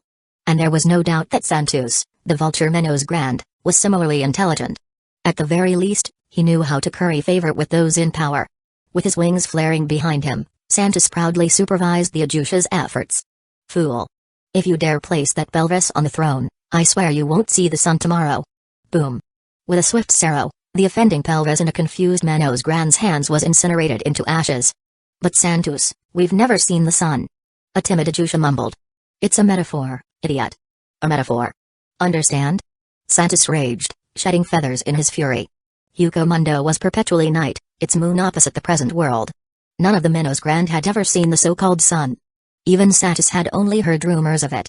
As the throne of withered bones neared completion, a hum of spiritual pressure resonated through the Menos Grand forest. The scorching spiritual pressure rippled through the darkness, forming visible waves. A sulfuric scent filled the air, burning the throats and lungs of many Uchiha. But they all knelt low, pressing their twisted heads into the ground. None dared to lift their gaze. Tap, tap, tap. Shendu emerged from the shadows, glancing at the towering throne of bones. He stepped onto it and seated himself without hesitation. Moments prior, he had subdued the last batch of Uchiha. Now, he looked down at the kneeling figures below him, satisfaction flashing in his blood-red eyes. His commanding voice echoed through the silent forest. From today onward, I am the only king of the forest of Minnows Grand. Chapter 16, Hueco Mundo only allows one voice. Facing Shendu's gaze and coercion, the Uchiha lowered their heads even deeper, wishing they could bury them underground. It is not that Vasta Olard was born in the forest of Minnows Grand. But someone as ambitious as Shendu, at least everyone here has never seen such a being. They haven't even heard of one. The rumored Vasta Olard in Las Noches has corresponding ambitions. However, his existence is so ancient that it transcends conventional consideration. Shendu didn't bother to pay attention to the Uchiha below. After completely unifying the forest of Minnows Grand, leaving only one voice to echo within, the system beep appeared again.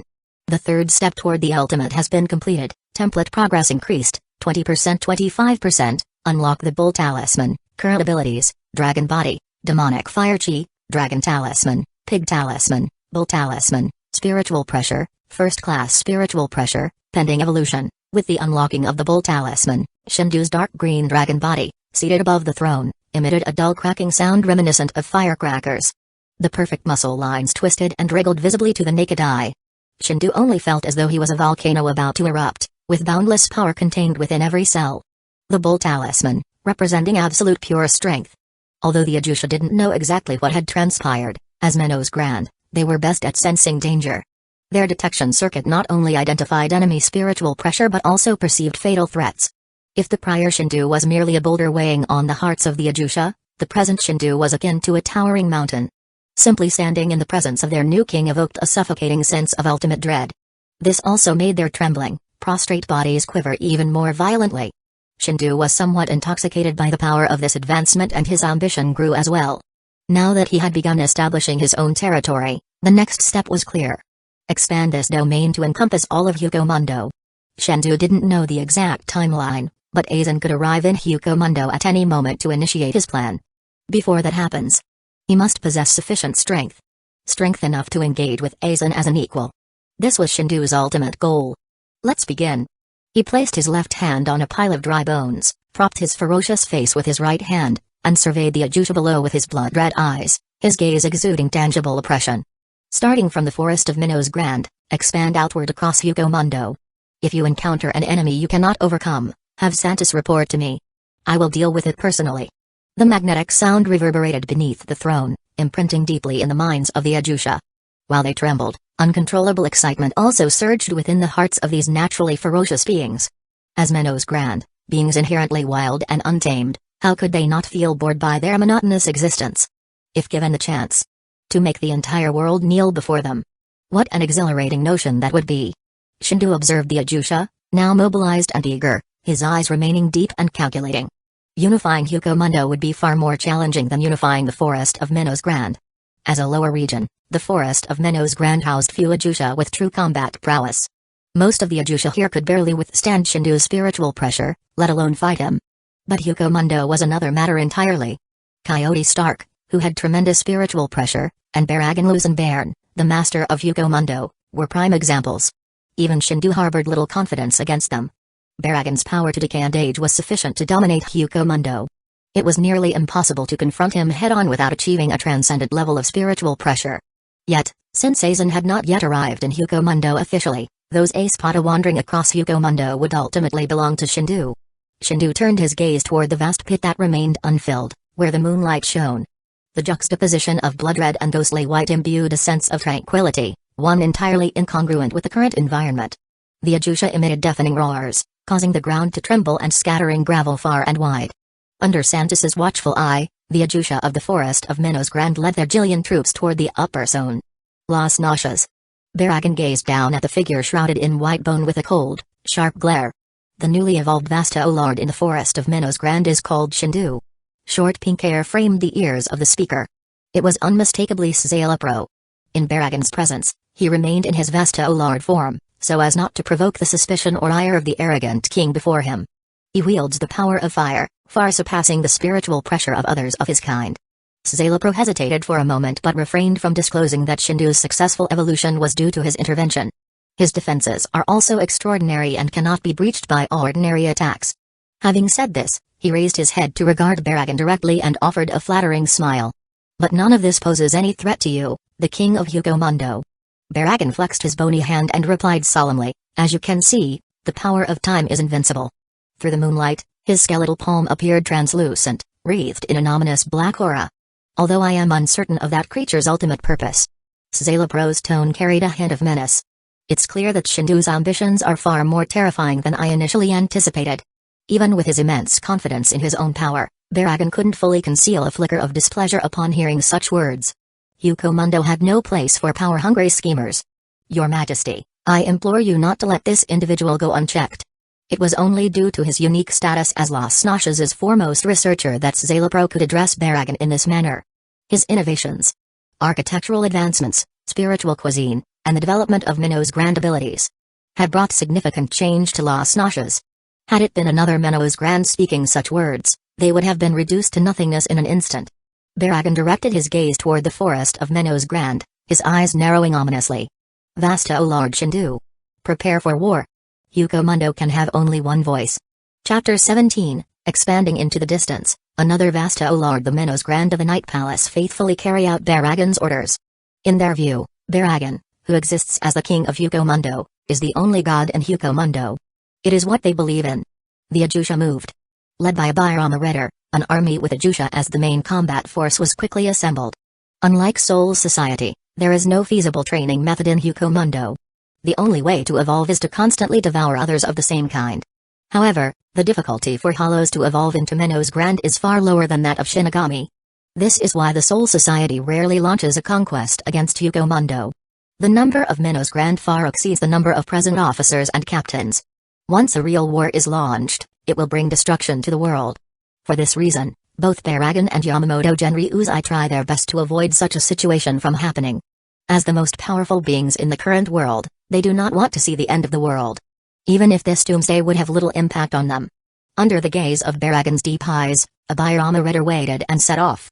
For some unknown reason, Szayelaporro followed behind the team, as if he were very interested in the upcoming battle. Ritter held great awe for the Vasto-Lord, the only one in the Minno's Grand's army.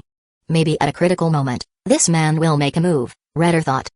Szayelaporro maintained a smiling expression and never uttered a word of nonsense from beginning to end. He was very clear about the outcome of this war.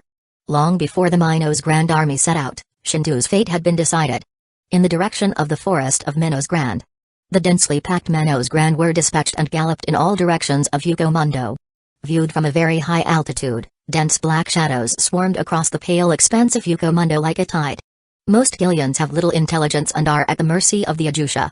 And all the Uchiha in the forest of Minno's Grand chose to submit to Shendu. This also made the Gillians tools for Shendu to conquer Hueco Mundo. As the leader appointed by Shendu, Santos inspected everything below with an air of superiority. As a Minno's Grand in vulture form, Santos also had his own unique abilities. These included vision and perception abilities several times greater than those of his peers. Whether it was spiritual pressure perception or detection circuits, Santos could clearly perceive the existence of enemies within 1,000 miles. This was one of the important reasons why Shendu valued him. Santos could lead a team not just because he was good at flattery but because he also possessed certain abilities. However, Santos's combat ability was extremely mediocre. One might even say subpar. This was also why he was the first to choose to surrender. Intimidated by Shendu's spiritual pressure, he couldn't even open his feathered wings. I hope I won't encounter any powerful enemies. Santos murmured. I don't want to be the first Minno's Grand to die in battle under His Majesty Shendu. Clearly, this guy had no idea what Murphy's Law was. Otherwise, he would never have dared to entertain such a thought. On the route of the Minno's Grand group led by Santos, 4 slightly thin figures were walking, looking for prey. Lion, snake, deer. And the humanoid form was dominant. More than 80% of the body was wrapped in tight white bone armor, highlighting a proud posture. Covered by a white mask, only half of a pretty face and a pair of calm, unwavering green eyes were visible. On her back, she carried a huge bone sword with a sharp edge, its surface resembling shark teeth and emanating a chilling aura. These characteristics made her identity clear. The future Aspot III. Tier Harable. And her companions were her eventual Fractionas. As Franz Camila Rose, in lion form, and Amalua Paxi, in deer form, argued endlessly. Harable suddenly stopped, instinctively gripping the bone sword on her back with her right hand. Master Harable. Sung Sun, in snake form, glanced at the figure ahead and softly hissed in puzzlement. A large-scale enemy appears ahead. Although Harable's expression was obscured by her mask, her worried green eyes betrayed the urgency of the situation. Hearing this, Apaxi halted her argument, bent her knees, and leapt into the air like a spring to survey the distance. Well, there are no enemies. Master Harable must have misperceived. Before she could finish, the thick sand began to vibrate. Starting from the tiniest grain of sand, the resonance gradually spread as if contagious, causing the surrounding white sand to jump in unison. The vibrations expanded, silencing the three with poor perception as their calmness gave way to shock. At the edge of their vision, a black line surged forward. Like a tidal wave, it rushed in to fill the vast white expanse. The scattered spiritual pressure of the Jillian group blanketed the sky like a red cloud, turning half the horizon crimson. At the very top, a black dot soared through the sky. It had already detected Harable and her companions. Unable to perceive their specific spiritual pressure strength, it could not gauge their power. Let's test them first, Satis said. Cortez, lead the front row of Gillians and fire Sero. Cortez, an Ajusha resembling a horse with bulging muscles that radiated power, was the strongest Ajusha in the Minnow's Grand Army. Without hesitation, he waved a hoof and opened his mouth. The Gillians behind him followed suit. A large number of spiritual particles gathered in their gaping mouths, glowing a blood-red hue. Hundreds of Gillians charged their energy, condensed it, and unleashed it in a unified attack. Fusion Sero. Chapter 18, Harable, you are mine. The bursting crimson light soaked the sky, and even the pure white clouds turned bright red. The Gillians don't have much consciousness and just mindlessly carry out the orders given by Ajusha. Hundreds of Ceres merged into an unparalleled beam of light, erupting in front of them, plowing deep ravines in the desert. The air vibrates as it moves forward at extreme speed with immense thrust. Faced with such an attack, the three Minnows Grand, who were still in their beast forms, were completely dumbfounded. As the best among Ajusha, they could face any Ajusha in Hueco Mundo without fear in their hearts. But when hundreds of Ceres combined into a single attack, the momentum was overwhelming, as if the end of the world had come. Not to mention resistance, even the thought of running away was hard to summon. What the hell is going on with these strange Gillians? How did they have the audacity to attack a Vasta O Lord? The hierarchy in Hueco Mundo is absolute. Superiors suppress inferiors. This is a critical reason why Ajusha and Vasta O Lord maintain their elevated positions. With scorching eyes, Mila let out a deafening roar, took the lead to stand on a high place, opened her lion-like mouth, and began condensing a Sero. It wasn't in her nature to wait for death. She roared, crush these fools before they dare touch Lady Harable. Sung Sun and Apaxi gritted their teeth and stood beside Harable, pouring all their strength into releasing their Ceres. Seeing this, Harable's long eyelashes drooped slightly, and the thought of resisting the attack alone was quietly set aside. She pulled the giant bone sword from her back with a reverse grip, and a terrifying spiritual pressure burst forth like a tsunami. Golden light bloomed from the giant bone sword, dispelling the crimson glow of the distant sky. Although she had not yet become an Rancor, the terrifying power of the third Spada was already showing. Even against 100 Gillians, Harable's Zor did not falter, it grew even stronger. Broken waterfall. Majestic waters surged forth from the giant bone sword, flooding the boundless desert in an instant. The torrent became a fierce waterfall, grinding the white sand into nothingness as it clashed with the oncoming Ceres. The intense collision between Broken Waterfall and the combined Sero created a massive impact wave. The wave took form, transforming into boundless ripples that spread wildly in all directions. The deafening roar shook boulders miles away, causing them to tremble and shed gravel. Apaxi and the other Ceres were utterly insignificant at this level of power. The two forces stalemated briefly before the ferocity of Broken Waterfall surged again, sweeping toward the fused Sero. Santos, observing carefully from the sky, felt it clearly. Vasta O Lord. Definitely a Vasta O Lord. His voice, high-pitched and trembling, betrayed his shock. We must report this to His Majesty. This is a foe neither Gillians nor Ajusha can handle. I hope those idiots survive until I return. Without hesitation, Santos turned and unleashed spiritual pressure through his tail, accelerating several times faster than when he had arrived, disappearing on the spot. His figure streaked across the sky like a long arc. Harable frowned, her emerald green eyes fixed on Santos's retreating figure. From the beginning of the skirmish, she had noticed Santos observing from the sky. For some reason, Watching Santis retreat left Terrible with a bad premonition. "It's absurdly strong," murmured Cortez, a grin spreading across her face. "But acceptable." She seemed unconcerned about Santis's escape. As one of the most combative Uchiha, Cortez's strength was undeniable. Zero's suppression. "I'm taking this fight head-on." Ignoring the thoughts of the other Uchiha, Cortez pawed the ground and charged with astonishing speed, arriving before Terrible in an instant. War Trample. Raising her hooves like heavy hammers, she brought them down with devastating force. Boom. The iron-black hooves clashed with the bone giant sword, unleashing a gale that roared across the battlefield. Cortez sank her weight into her attack, unleashing even more power. But against Terrible, a Vasta Lord, such strength wasn't enough to make her take even half a step back. The failed attack didn't discourage Cortez. Instead, her horse mask grinned wider with exhilaration. Her body suddenly grew taller. Pure white fur stretched taut over powerful muscles, and tendons bulged beneath her exposed skin. Her already formidable strength became even more ferocious. Boom. Another heavy blow landed, and this time, Terrible retreated several meters. She wasn't known for her physical strength. Caught off guard, she suffered minor losses. But nothing she couldn't recover from. "Damn you. I'll kill you." Mila's eyes turned blood red with rage. Letting out an enraged roar, she charged at Cortez. As Terrible's most loyal subordinate, Mila would do anything to protect her. Opponents swapped places. Cortez didn't mind, eagerly engaging Mila. The collision of hooves and claws sent violent winds scattering white sand in all directions. While the two Uchiha fought fiercely, the Gillians once again locked onto Terrible, unleashing another round of Saris. To protect Sungsun and Apaxi, Terrible engaged again, her anger barely contained. Staring fiercely into the distance, she resolved to tear these Gillians to shreds after neutralizing their attack. At the same time, Santis had returned to the edge of the Minnow's Grand Forest, delivering news of Terrible to Shendu. "Lion, snake, and deer?" Shendu mused, his tone certain. "Terrible." With those words, Shendu vanished, leaving only his voice echoing in the emptiness. "You are mine." Chapter 19, Surrender, or Die. Cortez's muscles bulged, and her horse-shaped body swelled again. Another war-trampling attack directly threw Mila tens of meters away. 4 sharp claws plowed deep furrows in the sand. Cortez was even able to suppress Terrible in the burst of sheer power. There is still a certain gap between Mila and Terrible. Cortez made an excited sound. As a combat-mad woman, such a level of fighting is what she desires. The boring life in the forest of Minnow's Grand is tedious to the extreme.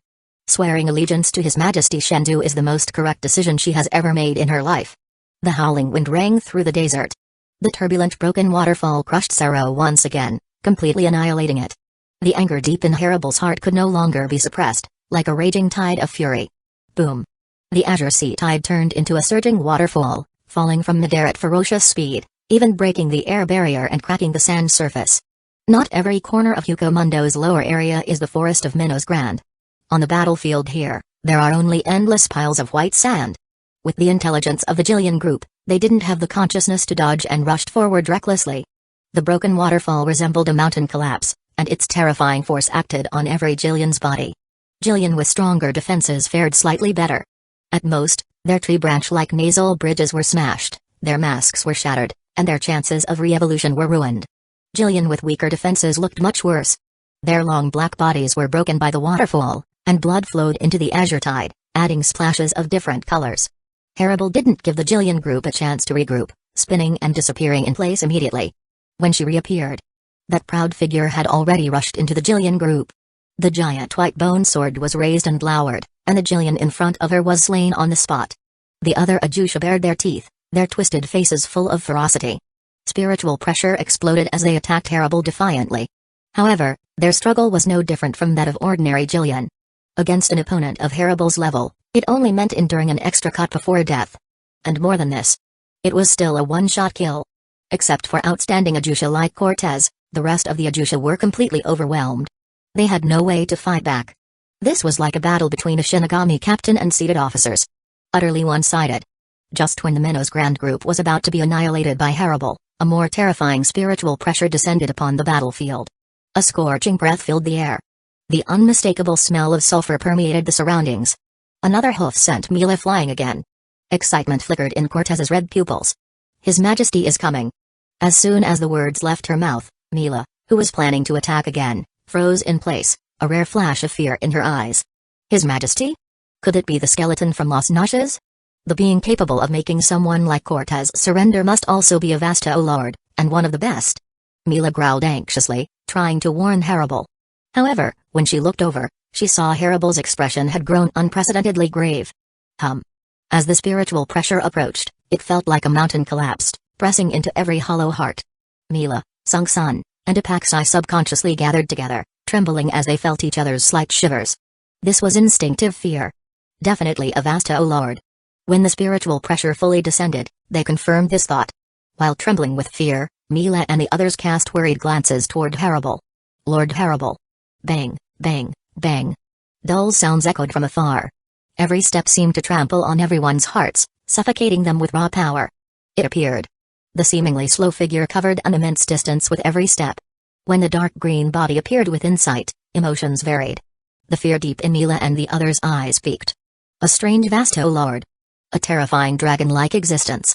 The streamlined muscular frame, sharp claws, and gleaming fangs embodied the perfect apex predator. Unlike Mila and the others' fear, Cortez's face brimmed with fanaticism. She loved battle and revered the strong. Having been utterly defeated in direct combat, her loyalty was cemented. Now Cortez had evolved into a devout follower of Shendu. Faced with such a being, even Haribal, no matter how confident, dared not be reckless. The overwhelming spiritual pressure spoke volumes. Boom. The dull footsteps stopped, and Shendu's slightly towering figure loomed over Haribal. Haribal? The magnetic voice echoed through the empty desert. Shendu scrutinized Haribal with a piercing gaze. Shendu, there shouldn't be any conflict between us, Haribal said. I have no intention of competing for Hueco Mundo's land. If you're willing to. Shendu raised a hand, cutting her off. No, it has nothing to do with what you think. Shendu grinned magnetically.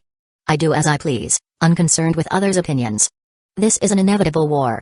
I think you understand what I mean. Haribal took a deep breath. Her bone mask concealed her face, but her green eyes glinted with caution. Is there truly no room for a negotiation? Haribal sought to dissuade Shendu from his dangerous intent. A clash between Vasta Lords was no ordinary skirmish. If one side won and the other lost, so be it. But mutual destruction would undoubtedly invite opportunists. Shendu stepped closer, his spiritual pressure pressing down, locking his dangerous gaze onto Haribal. Surrender. Or die. Chapter 20, The Devil Returning from Hell. Want to rule Hueco Mundo. Capable subordinates are always one of the unavoidable conditions. Even if Aizen has reached the limit of Shinigami, it is still necessary to create a Spada to take a higher step. Shendu is no exception. Unless he is going to be the enemy of the world. Haribal is definitely the best female subordinate. More importantly, as the future king of Hueco Mundo, how can he be alone? A sinister, cunning, and evil-doing existence like the Holy Lord has heirs like Drago. Does Shendu have to be cut off? There is no doubt that Haribal is definitely one of the most perfect choices. Seeing that the negotiations have collapsed, there is no room for maneuver. Haribal's eyes suddenly turned serious, and the golden spiritual pressure spiraled up from the soles of her feet like a vortex, gradually wrapping around that proud figure. Who can evolve to the level of a Vasta Lord without experiencing countless fights and battles? It is impossible to make her surrender with just 2 words. With a flash of Sonido, Haribal disappeared instantly, reappearing behind Shendu, her giant bone sword slashing down toward his spine. Before the sword struck, the powerful wind had already swept across Shendu's back. As the giant bone sword neared, Shendu's arm shot backward with explosive force, meeting the attack. The dark green sharp claws collided with a bone sword. Boom. Something unexpected happened. At the moment of collision, a massive gash tore open on the back of Shendu's hand, but no blood flowed out. On the other hand, Haribal was flung away like a meteor, disappearing as a black speck on the horizon under the sheer force. The Ajusha watching from a distance were completely stunned. They are all Vasta Lord, but why is this dragon named Shendu so powerful? Mila looked at herself nervously. She felt that if that punch had landed on her body, there wouldn't even be a shred of flesh left. Her 2 companions reacted even more fearfully, trembling beside Mila. Only Cortez showed fanatical excitement on her face. She looked like a zealot on the verge of worshipping. This is His Majesty. Pure, absolute power. Looking in the direction where Haribal had disappeared, Shendu subconsciously glanced at the back of his torn hand. The ferocious dark green claws bore cracks and scars, appearing terrifying. The injuries caused by Haribal, coupled with the recoil force, had surpassed his tolerance. Although Shendu's control over his spiritual pressure prevented him from losing too much blood, the scene was far from enjoyable. With a surge of spiritual pressure, his high-speed regeneration activated, and the wounds began healing visibly. By the time Haribel returned from the distance, she appeared no different than before. Shendu clearly noticed irregular distortions in her slender arm, and even the hand gripping the bone sword trembled slightly. The ultimate burst of the Bull Talisman. Through this test, Shendu understood the current limit of the Bull Talisman's power. Given his current dragon body, it was somewhat taxing. But this was just the beginning. Shendu didn't believe a Vasta Lord was his limit. To Aizen, a Vasta Lord was nothing more than a single strike. Not to mention the existence of even more monstrous beings like the Quincy. To establish a dragon dynasty that unites everything, strength is absolutely paramount. Haribel twisted her distorted arm, attempting to reset it. She didn't speak and had no intention of exchanging words. Among Vasta Lord, Haribel was one of the least talkative. Usually, she was silent and cautious. What mattered most to her were her 3 fraction. Suddenly, a torrent of water erupted from her bone sword, covering 100 miles in an instant. The brilliant golden spiritual pressure enveloped the entire sword, shining like a miniature sun. If close combat wasn't enough, then a ranged attack would do. The searing current of water vapor surged, instantly filling the area around Shendu. The surrounding temperature skyrocketed, and even the blood in the bodies of the Uchiha observing the fight seemed ready to boil. Amateur trick. Shendu snorted coldly. Do you think vaporizing the fire demon will work? For Shendu, this heat was akin to a comfortable bath. Heat? Haribel's golden hair fell over her nose, her tone flat. From the moment I smelled sulfur, I had already abandoned such a pointless idea. Another use of vapor is. She raised a bone sword high. The sword is everywhere. Mist halberd. With her words, the water vapor condensed, forming an invisible web of pressure that blocked all of Shendu's escape routes. Even at a great distance, Shendu felt a stinging pain on his skin. A primal warning. Haribel didn't hesitate. She swung her sword down. In an instant, the condensed vapor, like attracted iron, surged toward the magnet-like Shendu. As the mist obscured Shendu, a pure red light suddenly pierced through it. An ominous premonition filled Haribel's heart, and she instinctively used Sonido to retreat from Shendu. Boom! Scorching flames erupted from the mist like a volcanic explosion. The flames lit up the night, dispelling all shadows. At this moment, the Uchiha watching the battle felt as if they were witnessing the rise of a new sun. The searing heat evaporated all the mist in an instant, leaving behind a battlefield engulfed in flames. Molten magma oozed from Shendu's hooves, melting the sand beneath him. Haribel stared at the towering figure, feeling an inexplicable fear welling up within her. The figure before her looked like a demon returned from hell. Chapter 21, If you die, I will be very heartbroken. An unprecedented explosion of flames. The magma melted the sand surface, superimposed with scorching heat, and the temperature rose. Shendu just stood still, which gave Haribel unimaginable psychological pressure. Under the high temperature, the sand surface melted, solidified, and cracked again, forming hideous ravines that filled the barren desert with devilish smiles. The Uchiha looked at Shendu with terrified eyes, their bodies retreating instinctively, trying to stay away from the pervading high temperature. Compared to the scorching sea current released by Haribel earlier, the flame controlled by Shendu at this moment was many times more aggressive. Even from a long distance, one could clearly feel the burning sensation hitting their face. The few Gillians that survived the tide were even more frightened, shivering uncontrollably. This fear came from instinct and had nothing to do with the confusion of their consciousness. Haribel's breathing was a little short, the lips under her mask slightly pursed, and a trace of uneasiness and unwillingness lingered in her green pupils. Why is this guy in front of me more terrifying than Baragon from the Void Knight Palace? Shendu moved his muscles and bones, his whole body emitting a sound like cracking noises. There's no point in unnecessary surprise. Instead of thinking about this, think about how to deal with the next battle. Don't die. Shendu's figure flickered, disappearing on the spot, and in an instant, appeared in front of Haribel. The distance between their hollow faces was so close that Haribel could even feel the airflow generated by Shendu's breath. Hotter than flames. If you die, I will be very heartbroken. The low-pitched, magnetic sound echoed in Haribel's ears, causing her movements to panic subconsciously. The bone greatsword she had raised was about to slash down when Shendu once again displayed his frightening power. He opened his sharp claws and rushed forward without hesitation. The dark green palm collided with the sharp teeth of the bone greatsword. The flames and water flow interlaced, evaporating a large amount of water vapor, only to be completely wiped away by the high temperature the next moment. Blood slid down the bone greatsword. The fusion of scarlet and snow white added a different brilliance to this battle. Boom! The flames erupted again. Shendu, with the magic energy of fire and the power of the dragon talisman, experienced no consumption at all. This level of fighting wouldn't affect him even if it continued for 3 days and 3 nights. Without blinking an eye, Haribel tried to regain control of the battle, unleashing a brilliant golden spiritual pressure from her bone greatsword. She was very clear that in terms of pure power, Shendu was absolutely invincible. Not to mention her. Even if multiple Vasto Lords join forces, they might not be able to overpower Shendu's strength. High-density spiritual particles condensed, turning into beams of light that shot out from the bone greatsword. Sero. Shendu gave up his control over Harable, instead throwing out a backhanded dragon blast. Compared to Sero, the explosive power of the dragon talisman was faster and more violent. The scorching beam of light and the golden Sero collided, exploding into endless heat waves. Gold and red interlaced as the wind howled. After the brief explosion, relying on his dragon body's strength, Shendu once again performed the Sonido technique, disappearing on the spot. Harable, on the other hand, was momentarily out of balance. The bone greatsword hadn't even been raised before Shendu's attack arrived. There was no pity in his movements. Shendu punched hard, blasting forward. The violent air explosion caused ripples visible to the naked eye. Boom. Harable only had time to block with her arms. The tremendous force struck her, as if she were hit by a high-speed train. Crack. Her arm bones broke, her sternum shattered. Like a rolling gourd, she tumbled on the scorched sand, forming deep pits one after another. When Harable finally managed to stand, a look of pain flashed in her eyes. She spat out a mouthful of blood, staining the white bones in front of her red. Her slender arm hung limply, broken, no longer able to participate in the battle. Total suppression in every sense. Harable's special ability was restrained by Shendu's flames, and she was ruthlessly dominated in melee combat. Even the release speed of her Sero was far inferior to the explosive power of the dragon talisman.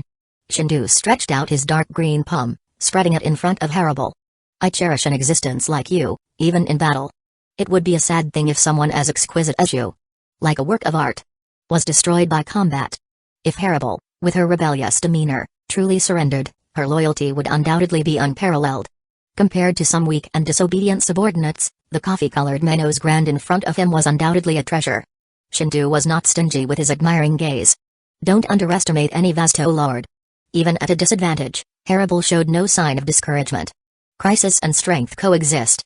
This is the unchanging law of battle. And now, you have let your guard down. As soon as the words fell, she suddenly drove her bone greatsword into the sand beneath her feet. Hum. The scorched desert trembled, as if a giant beast were stirring beneath the surface. Accompanied by a surge of golden spiritual pressure, a series of ferocious cracks tore open the sand surface, and swift, violent tides surged out from below. Boom, boom, boom. Countless waterfalls erupted, each containing enough power to shatter mountains. To prevent Shendu from dodging, Harable expanded the range of the attack to within 100 miles. However, this also overconsumed her spiritual pressure, leaving her nearly incapable of continuing the fight. Shendu, now engulfed by the tide-like waterfalls, seemed on the verge of being crushed by the immense force. Did she bury the water flow beneath the desert during our close combat earlier? This must be a desperate gamble. Through the currents, he observed Harable panting, unable to hide her exhaustion. The tide morphed into a tornado waterfall that blocked the sky, burying the moonlight, and rushed at Shendu with an overwhelming presence. Harable gazed at the submerged Shendu, her tense heart slowly calming. No Menos Grand could withstand such an attack. Suddenly, Harable's expression froze, her pupils contracted. A look of disbelief flashed across her face. Swish. From the depths of the azure tides, two brilliant golden lights burst forth, tearing apart the tornado waterfall that veiled the sky. Shendu stepped out of the pouring water. The scorching heat evaporated the water vapor around him. His previously blood-red eyes now glowed with dazzling golden light. Chapter 22, Harable, tell me your choice. How is that possible? Harable murmured subconsciously. She had already calculated everything before launching this enhanced version of Broken Waterfall. With the power of the flames previously released by Shendu, it should have been impossible to completely destroy the tide-like waterfall in such a short period of time. And during this period, Broken Waterfall should have been enough to cause significant damage to him, or even inflict serious injuries or death. But, under the bone mask, Harable bit her lower lip tightly, and her eyes filled with unwillingness. Monster. The tidal wave, powerful enough to destroy entire cities in the human world, was cut off in an instant. It crashed heavily onto the sand, leaving countless deep pits in its wake. A scorching heat wave surged around Shendu, evaporating nearby streams of water. The severed waterfall no longer possessed its previous cohesiveness, it had dissipated into a mere stream of spiritual particles. Looking at Shendu slowly walking toward her, Harable clenched the giant bone sword in her hand once again, as though she were preparing for a final, desperate fight. However, in her current state, Even unleashing a single arrow felt like an impossible task. The giant bone sword swung downward toward Shendu, the golden spiritual pressure now appearing dim and faint. Snap! Shendu effortlessly grabbed the giant sword in his sharp claws, snatched it away, and planted it casually into the sand beside him. The terrifying spiritual pressure, resembling a tangible flame, burned fiercely from his dark green body, evaporating every trace of moisture in the surrounding air. Harable raised her right hand and began condensing spiritual particles, forming a red sphere exuding a dangerous aura. Sero. Even though she knew her attack was futile, she couldn't bring herself to give up. The violent energy tore through the air, creating a piercing explosion as it shot toward Shendu. This level. Shendu groaned, his magnetic, magical voice tinged with impatience. Are you kidding me? He casually raised his hand, deflecting the Sero beam with ease. It didn't cause him any harm. His expression didn't even waver. Harable was already nearing her limit. The continuous injuries and the release of the enhanced broken waterfall had drained nearly all her spiritual pressure. Tell me. Shendu stepped closer to Harable, the scorching airwaves radiating from him making her throat feel faintly scorched. Your choice.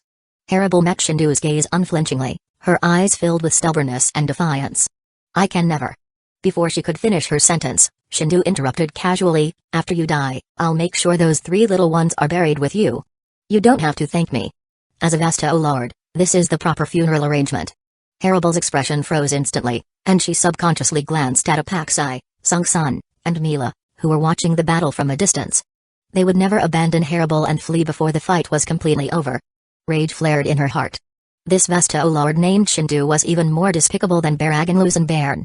But she had to admit. He had indeed exploited her greatest weakness. Death wasn't frightening. What was terrifying was being unable to protect the things she cherished. Harable slowly closed her eyes, shattering the last of her defiance. Great Majesty Shendu, dear Harable surrenders to you. Under the threat of harm to Apaxai and the others, Harable abandoned her pride and chose to submit to Shendu. Thus, Shendu had finally conquered his first truly high-level combatant. Vasta, O Lord, dear Harable, female Hollow King. The 4th step toward the ultimate has been completed, template progress increased by 25% 30%, demonic magic unlocked, current abilities, dragon body, fire magic, demon magic, dragon talisman, pig talisman, ox talisman, spiritual pressure, first class spirit power.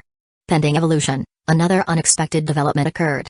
After conquering Harable, Shendu didn't unlock a new talisman but instead gained access to the vast repository of demonic magic knowledge accumulated by the demon lord over countless years. One of the most important aspects of a demon's power, knowledge. These things. Shendu was immersed in the endless knowledge of demonic magic, a rare look of intoxication appearing on his ferocious, cruel face. Surprisingly useful. Aizen had been able to create the Hogyoku and become one of the few transcendent beings across the 3 realms not merely because of his boundless potential. It was largely due to his extraordinary wisdom and foresight. From mastering spiritual pressure to perfecting Kido, to researching and developing the Hogyoku. In this world, science and knowledge were the ultimate forces of productivity. And demonic magic was no exception.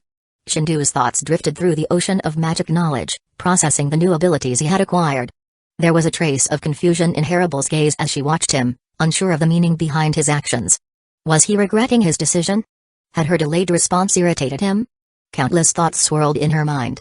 On the surface, however, Harable remained calm, her icy demeanor unbroken. This was the perfect example of duplicity. After a long silence, Shendu finally returned to reality. Strange, intricate symbols flashed in his blood-red eyes. They resembled writing but also felt like some kind of magical sigils. He looked at Harable. Her proud figure was adorned with tightly fitted white bone armor. Her short yellow hair hung down, emerald green eyes half-veiled, and brown skin gleaming alluringly despite the wounds marring her form. Only her limp left arm and slightly sunken sternum added a touch of imperfection to her beauty. Vasta, O Lord. Shendu's muttered words, laced with magical allure, echoed in Harable's ears. For some reason, her instincts screamed in alarm. The being she had just sworn loyalty to was undoubtedly scheming something dangerous. Before Harable could react, Shendu moved suddenly. His sharp claws grasped her delicate chin, tilting it slightly upward. Their gazes locked, and the scalding breath filling her senses made her inexplicably flustered. What was he trying to do? Shendu stared at the mask covering half of Harable's face and whispered with devilish temptation, Harable. Do you want to break this ugly, hideous mask? Chapter 23, This is the power of the devil. Harable felt the hot air blowing on her face, turned her head away subconsciously, and said in a low voice, I'm in no mood. If you killed to become stronger, then at the end of your life, there will only be killing. This is her life credo. Shendu's gaze paused, and he suddenly recalled the character of his subordinate. Cold on the outside, but on the inside there was a heart kinder than any Minos Grand. Vasta Lord did not stop evolving. It just could no longer evolve by devouring other Minos Grand. Existences like Shendu and Harable could still become stronger through killing. However, relatively speaking, the effect seemed extremely inefficient. Obviously, Harable also understood this and knew even more what it meant for a Vasta Lord to undergo Rancor. She was unwilling to embark on a path that was contrary to her creed. Kill? Shendu laughed, and the magnetic, mystical sound echoed in the open area. No, no, no.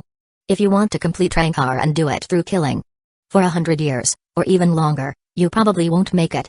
I won't let you engage in such inefficient behavior. Harable was surprised and stared straight at him in bewilderment but happened to meet Shendu's intense gaze. Instinctively, she turned her head away again. If it's not through killing, then how else can one complete Rancor? A mysterious smile appeared on Shendu's dragon face. Magic from the kingdom of demons. Like this. Before Harable could finish speaking, before she could turn her head to look back, she felt a scorching heat on her chest, accompanied by a hint of unexpected coldness. She turned her head in horror, her eyes lowered, and she happened to see a dark green sharp claw, which was pressing on her chest. Although there was a separation of bone, she could still clearly feel that different kind of touch. But before she could refuse, new warmth emerged from the sharp claws, as if sunlight were shining on her body. Harable seemed to be physically and mentally immersed in it, her expression intoxicated. If she paid attention to Shendu at this time, she would find that Shendu had lost his domineering temperament. At this moment, he seemed like a mystical shaman, chanting spells under his breath. No one could understand the content of the spell. Even if it were Kusagakure. No, even if the Soul King himself were present. This was not the language of this world, but a language inherited from demons. In addition to mastering unique demonic magic, the Holy Lord also possessed the black magic encyclopedia belonging to Terra. At the same time, his long and infinite lifespan had allowed him to master the wisdom of outstanding individuals from all ages. The Holy Lord was not only a noble dragon but also the only demon wizard. Advocating wisdom, he would not easily underestimate the outstanding people of any era. What Shendu was using now was just the most commonly used healing magic. The effect was quite obvious. It was even comparable to the high-speed regeneration of Minos Grand. In just a few seconds, Harable's broken sternum was back to normal. Another attempt, and her limp left arm returned to its original shape. Even her spiritual pressure recovered a little. An experience I've never had before. Harable looked at her hands in amazement. Totally different from Minos Grand's power. A Shinigami ability? Or a Quincy? Shendu shook his head and denied, I don't like repeating myself. This is the power of demons. Now that the magic had worked on Harable, his next plan could be implemented. Although the magic in his mind did not record how to help Minos Grand carry out Rancor, it did not stop Shendu from conducting experiments. He looked in the direction of Las Noxias, and the gaze in his blood-red pupils became deeper and deeper. Perhaps it was time to find a suitable assistant. The battle between Harable and Shendu could not escape the notice of other powerful Minos Grand. But most of them were not very interested in it. Battles between Vasta Lords were not rare. They were bound to happen once or twice over the decades. Time was often the most overlooked aspect of Hueco Mundo. After all, the unchanging scenery had persisted for 10,000 years. But not all beings were uninterested in this battle. Szayelapo mingled with the conquest team, temporarily suppressing the shock in his heart, and still maintained an elegant posture outwardly. Shendu and Harable? How did those two end up meeting? Countless thoughts swirled and intertwined in his mind. The spiritual pressure spiked and suddenly disappeared. Perhaps they've both fallen. If I don't seize this opportunity, I'll regret it. A look of determination appeared on Szayelapo's face. Shendu was the living specimen he'd been dreaming of. If Shendu could serve as the primary subject in an unreasonable conceptual experiment, his research progress would undoubtedly reach perfection. After thinking of this, he immediately inserted his hand into his abdominal cavity and abruptly broke off one of his ribs. Abhirama Redder watched this scene with unease. Although hollow nature was cruel and tyrannical, it was directed at enemies, not themselves. This scene truly unsettled him. Just now, there was a fight between Shendu and Harable. After Szayelapo removed his rib, he resumed his previous graceful demeanor. That Shendu guy is just a newly evolved Vasta Lord, and Harable needs no introduction from me. Their unrestrained battle will inevitably leave them in a weakened state. This rib will help us track down Shendu. Abhirama Redder was slightly startled, instinctively looking at the rib in Szayelapo's hand. At this moment, the rib emitted a faint light, pointing in an unknown direction. Shendu had dealt with Haribel, and the remaining 3 individuals were naturally no challenge. But Mila seemed very unconvinced after her fight with Cortez. With her fiery personality, she refused to admit defeat. However, when Mila challenged Cortez again, he merely snorted disdainfully. "The loser isn't worthy of fighting me again." This response immediately infuriated Mila, the lion. If it hadn't been for Haribel stopping her, she might have fired a arrow at Cortez right then. Shendu, however, paid no attention to this. Haribel was his main target, the other 3 were merely extras. While Shendu waited for Haribel to recover, a massive wave of spiritual pressure surged from afar. The grains of sand trembled, jumped, and resonated until they formed a shocking roar, echoing through the barren landscape. At the edge of their sight, a black line surged forward like a tidal wave. Haribel and the others stood frozen, gazing at the horizon. What a familiar scene. Chapter 24, A Small Meeting Gift, Please Accept It. Cortez raised her horse's hooves and scratched her muscular head. This scene. It always feels like I've seen it somewhere. Ugh, my head is so itchy. I want to grow a brain. Shendu straightened his body. He noticed the familiar spiritual pressure from the hollow group that approached him. The probing circuit retained a firm memory of the sickening smell. It was the first Vasto Lord that Shendu encountered in Hueco Mundo. Szala Progrants. To send out such a large-scale hollow group. Haribel stood beside Shendu and explained in a calm tone, "Besides you, there should be only Baragan Lusenbairn of the Void Palace. A guy who seems to be magnanimous but actually has a small heart." Baragan and Haribel had crossed paths more than once.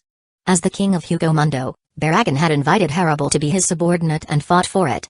But sadly, he failed. Since then, Baragan had continued to send out hollow groups to attack Haribel. She couldn't abandon her subordinates, let alone act as unscrupulously as Shendu.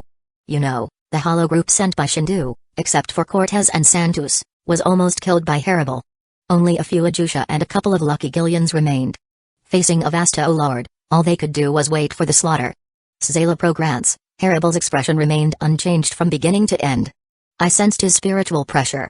This guy is also hiding in the Void Palace. Shendu noticed that Haribel's palm, which held the giant bone sword, tightened slightly. Obviously, she was still a bit worried about dealing with Szala Pro, who was also a Vasto Lord, in her current state. "What would you do in the face of an old friend?" he said in a deep voice next to Haribel's ear. Haribel, whose long eyelashes drooped slightly, responded in a firm voice, her tone resolute, "Fight for you, my lord." Obvious. She wasn't like Rimjau's unruly brutishness. Shendu was quite satisfied with this obedient and easy-to-use subordinate. "Well, nice attitude." He raised his right hand, facing the attacking hollow group, and released a dazzling red light from the palm of his hand. "However, as you are now, you should be ready to enjoy a big show." Haribel's current state was not enough to fight the hollow group and Szala Pro head-on. But Shendu was different. With the power of the Dragon Talisman and the power of the Ox Talisman, he was not afraid of any protracted battle. Szala Pro, hidden far away in the hollow group, suddenly felt a pang of anxiety and subconsciously looked into the distance. In the direction where Shendu's spiritual pressure appeared, a large number of high-density spiritual particles were gathering, and the scorching breath diffused from afar. "This guy." Szala Pro gritted his teeth. Without hesitation, he didn't even notify Obirama Redder beside him. He spun the wheel and fled on the spot. By the time Obirama and others reacted, Shendu's attack was already prepared. The magma formed a strange symbol on his palm, and a massive amount of spiritual particles gathered around his arm, even forming a materialized golden red spiritual pressure. Fire Demon Chi plus Dragon Explosion plus Demon Magic plus Sero. An uncapped ultimate power. Haribel, standing beside Shendu, felt it most clearly. Even with her higher defense level, under the protection of white bones, there were still bursts of burning pain on her brown skin. An uncontrollable, instinctive fear spread through her heart. Haribel seemed to have returned to the time when she was still a weak child, surrounded by enemies, with fear ever present in her heart. She looked at Shendu. The original red light in his palm had gradually been replaced by a dazzling gold. Under the blessing of multiple forces, this Sero had undergone earth-shaking changes. Haribel asked herself, if Shendu had used this type of attack in their previous battle, she might not have even left any shards behind. "Szala Pro, last time you left without saying goodbye. It made me very sad." Shendu's magnetic voice echoed on the scorched desert, even overwhelming the roars of the Uchiha. "This is a meeting gift. Please accept it." The words fell. The world changed color. A beam of explosive light with a diameter of 1 kilometer exploded in front of Shendu. The terrifying high temperature instantly melted and evaporated the devastated desert, and everything before it was swallowed by the beam of light. Abhirama stared in astonishment at the endless beam of light flying toward him, the fear engulfing his heart. He opened his mouth to say something but couldn't make any sound. Until an attack capable of destroying everything descended on the hollow group. Boom. Another mushroom cloud exploded in Mundo, billowing smoke and dust sweeping into the sky, obscuring the moonlight. A gust of wind whizzed out of it, rushing in all directions. Cortez and others standing behind Shendu could barely keep their footing in this sudden storm. Harable stood by Shendu's side. Her shock was evident in her beautiful green eyes, and even her mouth, which was covered by her mask, slightly opened. No longer the calm posture she had at first. Shendu's attack was far more terrifying than she had imagined. At the edge of the mushroom cloud, Szayelopro was completely devoid of elegance. His whole body was scorched black, and his short pink hair showed signs of burning again. Even though he had immediately sensed Shendu's attack, he still couldn't escape its range. In other words, the power of this berserk version of Sero far exceeded his expectations. Why? Szayelopro, regenerating rapidly amidst the dust and smoke, trembled with anger. Could it be that the previous battle was fake? Damn guy. Shendu, who should have been weakened after battling Harable, not only showed no signs of exhaustion but was ruthless in dealing with the attacking hollow group. An unprecedented massive explosion. Even now, Szayelopro still felt sharp pain in his ear canals. The aftermath of the mushroom cloud had pierced his eardrums. When the dust cleared and he looked back, Abhirama and Minos Grand who had accompanied him were no longer there. Not far ahead of Szayelopro, a vast bottomless canyon stretched across the desert, the scorched blackness within it extending beyond the horizon. Chapter 25, Let's start a new show. The power of the berserk version of Sero is somewhat beyond expectations. The Uchiha group that attacked did not even leave a wreckage behind. Everywhere you look, it's scorched black. The canyon is deep, as if a huge eye is looking, bringing horror like an abyss. The dust is still sweeping, forming a series of mournful cries, spreading a long distance in Mundo. Looking at his masterpiece, Shendu shook his head, not dissatisfied with this power. The power is so amazing but it is a bit difficult to control. The blessing of demon magic also requires quite a long time of preparation and energy accumulation. It is also easier to use to clean up soldiers like just now.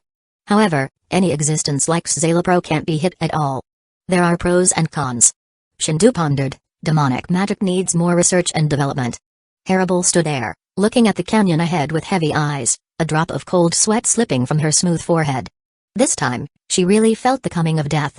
Even if the target of this berserk Sero is not her. The dust was constantly swept away by the storm, and on the opposite side of the canyon, a figure was also reflected in the eyes of everyone. Szayelopro. Shendu brushed aside distracting thoughts, grinned, revealing dense sharp teeth. I was thinking of finding you. Szayelopro also noticed the existence of Shendu, and the eyes of the two happened to meet in the air. No hesitation. Facing such a terrifying enemy, Szayelopro immediately started to spin and fled in the direction he came from. He has none of the dignity that a vasto lord should have. At least Harable is not afraid of fighting when facing Shendu. Even if the fate of the battle may be death. Shendu also performed Sonido, the dark green dragon body disappeared from the spot, and the buzzing sound trembled in the air. Harable hesitated for a moment but followed immediately. Cortez and others, on the other hand, could only stare wide-eyed at their speed, unable to follow at all. Szayelopro burst into the fastest speed of his life. Every time he used the Sonido, he jumped a long distance in the barren desert. But no matter how hard he tried, Shendu's spiritual pressure behind him was getting closer and closer until the demon's magnetic magic sound echoed in his ears.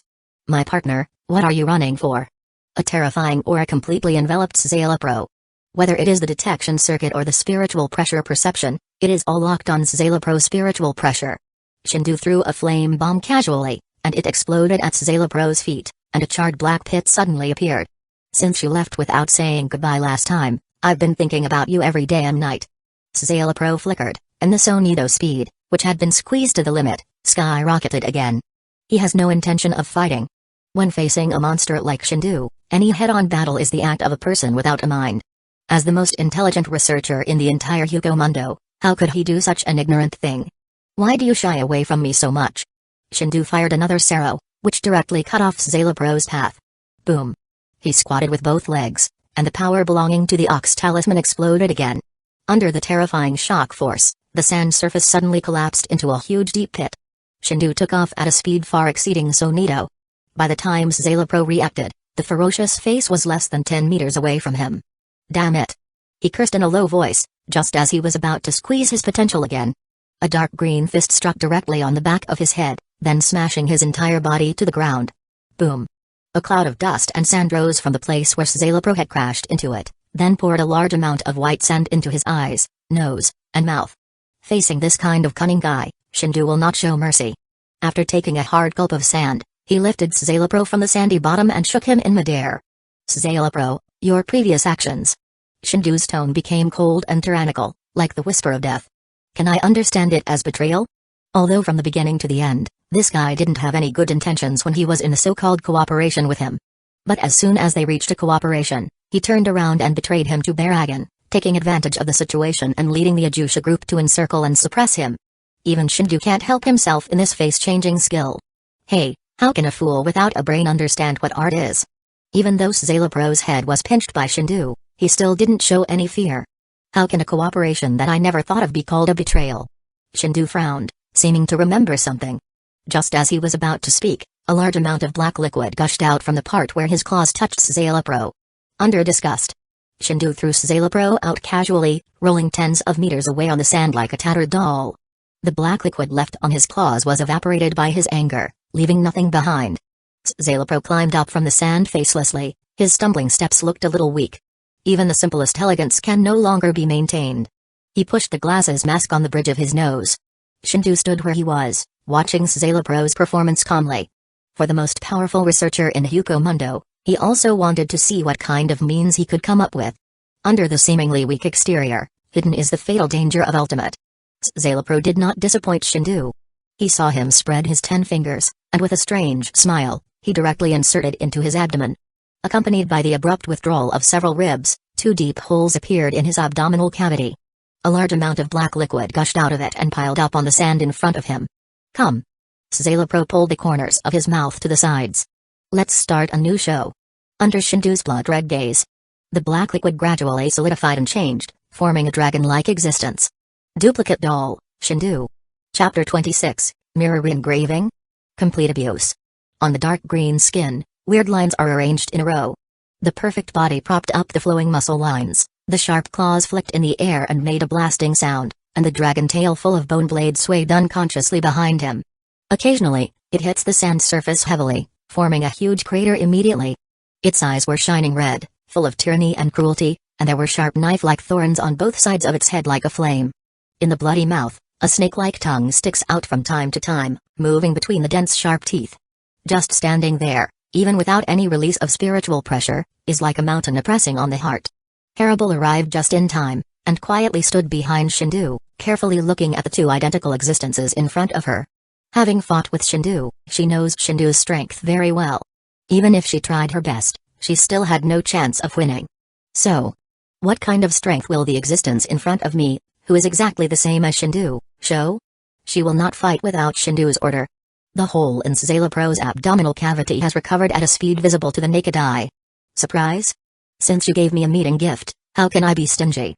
He slowly narrated in a light and elegant voice. I was planning to make some aesthetic changes on the replica doll. But I found that your existence is too perfect. Any slight change will destroy this balance and make it ugly. Szayelaporro's tone was calm, as if he was talking about an insignificant thing, but the enthusiasm in the depths of his eyes remained unabated. This copy doll has devoted all my efforts during this time. The golden eyes fixedly stared at Shendu, narrating word by word, don't let me down. Shendu looked at the replica doll that was exactly like himself, as if looking in a mirror. But he soon discovered something different. In the same blood-red eyes, the replica doll only has tyranny and cruelty, without any wisdom that it should have. Perhaps while replicating power, he suffered from Szayelaporro's own limitations and was unable to shape wisdom. I hope you don't disappoint me. Shendu grinned, reflecting a wild smile. Come on. Let me see if you have the qualifications. Boom. The 2 figures collided fiercely like a high-speed train, and an astonishing wave of air burst out in an instant, sweeping the white sand all over the sky. Spiritual pressure erupted at the center of the collision, forming a red halo that spread toward the sky. The dark green claws fit together unstaggered, and the big tendons stood out on the skin. Under the heavy blow, the bones made a breaking sound. At the moment of the collision, Shendu was obviously surprised. With the blessing of the power of the Ox Talisman, the duplicate doll was able to match his brief burst. With Szayelaporro's full research and development, can it reach such a level? The interest in Shendu's eyes became more and more intense, and he opened his mouth immediately, and hot waves of fire gushed out. However, the replica doll on the opposite side seemed to have expected it, and it also opened its mouth to breathe fire at the same time, and the impact of the fire wave that covered the sky directly bounced the two out. Shendu's hooves stamped, carving deep marks on the sand. At the moment the flames erupted, the difference reappeared. The flames emanating from the replica dolls are spirit flames, and his flames are demon fires. A brief burst may be able to equalize its power, but once it stalemates, the replica doll will inevitably show signs of decline. A very advanced research creation. Shendu burst into a hearty laugh. I recognize your title as the strongest researcher of Hueco Mundo. Szayelopro grants. Facing the praise of the enemy, Szayelopro could not give birth to any joy. His work is clear to himself. It seems that the two sides are even, but in fact the replica doll has lost. Shendu squatted with both legs, and his muscles were knotted layer by layer, showing the beauty of ultimate strength. Bang! The sand surface collapsed, leaving two deep marks. The explosion of pure physical strength drives him in more violent speed. A series of afterimages appeared in the air, heading straight for the replica doll. The replica doll is fearless, and the ferocious and cruel face of the dragon shows the cruelty and tyranny, and it also bursts out with the same power, and goes straight to meet Shendu. Like two heavy tanks, they released their firepower without restriction. Where the two dark green bodies passed, the ground collapsed, the white sand was scorched black, and it was a mess. Shendu swung his thick arms, and his sharp claws seemed to shoot down a tail of flames, bursting out at an even more terrifying speed. The replica doll was unbiased and attacked with the same posture. Both are like replicas in a mirror. It's just that one is above and one is below. Boom. It was difficult for the replica doll to resist the huge burst of force, and the dark green body fell directly from midair, as if a meteorite had slammed down on the desert, and immediately stirred up sand waves 100 meters high. The place where the sky fell happened to be where Shendu had left remarks when he erupted earlier. The devil's word sounded, and the magnetic magic sound immediately echoed in this empty and barren desert. The black chain burst out from the imprint, and instantly wrapped around the neck and wrists of the replica doll. Looking at the scene in front of him, Szayelepro's eyes widened suddenly. His elegant expression was no longer the same, replaced by an unconcealable shock. Shinigami's Kido? On Haribal's seemingly calm and delicate face, there was also a bit of surprise. In previous battles, Shendu had never shown a similar ability. A scorching breath brewed. Countless spirits gathered. On Shendu's dark green palm, gold and red are intertwined, outlining a spiral imprint. Boom! The berserk arrow beam descended from the sky, distorting the surrounding air. The replica puppet exploded with all its power, and instantly broke free from the chains that bound it. However, that beam of light had already descended on him, completely devouring the last trace of tyranny and cruelty. The dust and smoke dissipated, leaving only a bottomless black hole in place. Not even the slightest bit of wreckage remains. Chapter 27, The Devil Contract, controls everything. Looking at the scorched blackness, Shendu also felt a little uncomfortable. A guy who looks exactly like himself has been completely erased, which really makes him felt a little uncomfortable. He grinned, forcefully suppressing this dangerous thought. Szayelopro closed his eyes subconsciously the moment he saw the replica doll trapped by the black chain. Because at this moment, the result is already very clear. Even if the replica doll has the same strength of defense as Shendu, it is not enough to withstand the berserk arrow that can destroy everything in an instant. Creation and reality, after all, there is a gap. Szayelopro tilted his head slightly, letting the scorching breath erode his lungs. Duplicating the doll not only consumed his material accumulation over the past 100 years but also exhausted all his spiritual pressure. Not to mention fighting Shendu, even a jillion is enough to eat him alive now. This degree of weakness will even last for quite a long time. It is not an easy task to create a replica doll that is the same as Shendu. Szayelopro is desperate this time. For a scientist like him, the madness in his bones is often enough to swallow all his sanity. The only pity is, Szayelopro lost the bet this time. In his eyes, Shendu is a complete monster. Boom. The tall figure landed in front of Szayelopro, and the dragon tail unconsciously swept away the white sand behind him to make a clean area. Although Shendu's body shape has changed to a considerable extent after evolving to Vasta Lord, he is still a bit tall compared to other Vasta Lords of the same kind. The devil's dragon body is not so easy to compress. I won't talk more nonsense. Standing in front of Szayelopro, Shendu could clearly sense the guy's state. It is estimated that it is difficult to start even so neato. Blood-red eyes and golden pupils looked at each other. Shendu made no secret of his thoughts. If you don't want to be a stepping stone for Cortez's evolution. Before he finished speaking, Szayelopro immediately raised his hands, with a sincere look, and said respectfully, I surrender. Whether it's Baragon or the big guy. I don't have absolute loyalty to them, and I can choose to betray at any time. As a scientist and researcher, Szayelaporro often acts conceited and contemptuous of everything that is lower than himself. However, when faced with an existence stronger than himself, he is often respectful and even has a mentality of admiration. But until now, he has never disclosed any information about Aizen, which shows that this guy still has some fear and expectation for Aizen. It's really decisive. Shendu scratched his smooth chin, thoughtfully, but since you can betray Baragon and Sosuke Aizen, then in the future you will definitely betray me. Don't tell me that you will never betray. You don't betray now, just because you don't have enough chips. Szayelaporro was shocked again. Not because Shendu said what was in his mind, but because Shendu actually knew the name Sosuke Aizen. You. He widened his eyes and stared at Shendu with disbelief, trying to get a clue from his expression. There's no need to act like this. Shendu waved his claws, pushing away the blowing wind and sand. It's not a big secret. There are different guys like Aizen in Soul Society, so Hueco Mundo will naturally have a corresponding existence. It's nothing more than that the two is not the same. Szayelaporro smiled reluctantly under this explanation. No one knows the wisdom of Aizen better than him, nor the horror of the monster before him. In the short confrontation with Shendu when they first met, Szayelaporro got the physical data he wanted, and then collected a considerable amount of combat data in the Minnows Grand Forest operation. Afterwards, through the self-made Minnows Grand placed in the Uchiha group, part of the data after Shendu became stronger was collected again. In the end, after the ultimate Sero, he integrated all the data and made himself in contact with Shendu's body again during the chase phase. Thus, the manufacture of the replica doll is completed. Szayelaporro didn't intend to turn the table with Shendu so soon, but the data collected told him, if it takes a while longer, there is really no chance at all. The speed at which this guy Shendu became stronger was suffocating. As for Aizen Sosuke, Szayelaporro's eyes flickered when he thought of this person. From beginning to end, the being who gave him rank R status by granting him Shinigami abilities never showed his true side. Absolute unknown.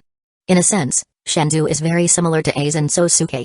In some respects, both present the absolute unknowns. This is really a coincidence. Szayelaporro hid his embarrassment with a smile. Originally, he was thinking of using Aizen's information in exchange for a little bit of preferential treatment. But now it seems completely impossible. Don't worry. Shendu seemed to see through this guy's thoughts, to prevent you from betraying again. I need to sign a contract with you. Under Szayelaporro's astonished gaze, Shendu directly tore off a dark green epidermis on his left arm with sharp claws. Immediately, he stretched out his index finger to outline twisted devil letters on the surface, and a strange atmosphere spread from it. The power of the spell was blessed by Shendu on the skin contract. In just a few seconds, he completed the structure of this contract. Now he just needed to complete the last step. Write your name on a contract with blood. Shendu watched Szayelaporro with blood-red eyes. Can I not write? Szayelaporro had some speculations in his heart that the unknown means shown by Shendu were not weaker than Aizen at all. If you don't write, you die. Shendu would not keep a guy with him who may turn against him at any time. Okay. There are still some differences. Szayelaporro muttered in his heart, at least Aizen won't be so brutal. He obediently signed his own life on the contract. At the moment of writing, Shendu clearly felt that he already had a certain control over Szayelaporro. It's a pity that he hasn't unlocked the talisman yet. Otherwise, his soul would be controlled by me. Szayelaporro's life and death would be in my hands. Haribel watched the scene in front of her quietly, her green pupils flickering slightly. The completely different treatment caused an elusive change in her mind. Chapter 28, The Power of the Soul, Overlord Clause. At the moment of signing the contract, Szayelaporro's complexion was as dark as the bottom of a pot, so gloomy. As a researcher and scientist, he still had some confidence in his technology. Originally, he thought that Shendu's so-called contract was just a restriction method similar to Kido. But after signing the contract completely, Szayelaporro could clearly feel that his life seemed to be controlled by Shendu. Once he harbored any thoughts of defiance, he would inevitably suffer unimaginable torture and pain. Shendu put away the contract and tore open the space in the air before him. A golden red light bloomed from it, flowing like real magma. In Szayelaporro's astonished eyes, a ferocious dragon's head protruded from the hole in space and let out an astonishing roar. The airwaves rolled, and a strong wind howled. Shendu directly fed the contract into the bloody mouth of the evil dragon, allowing it to swallow the contract entirely, sealing it within its belly. The evil dragon completed its task and withdrew into the dimensional space once again. What is this? Curiosity overcame fear and loathing.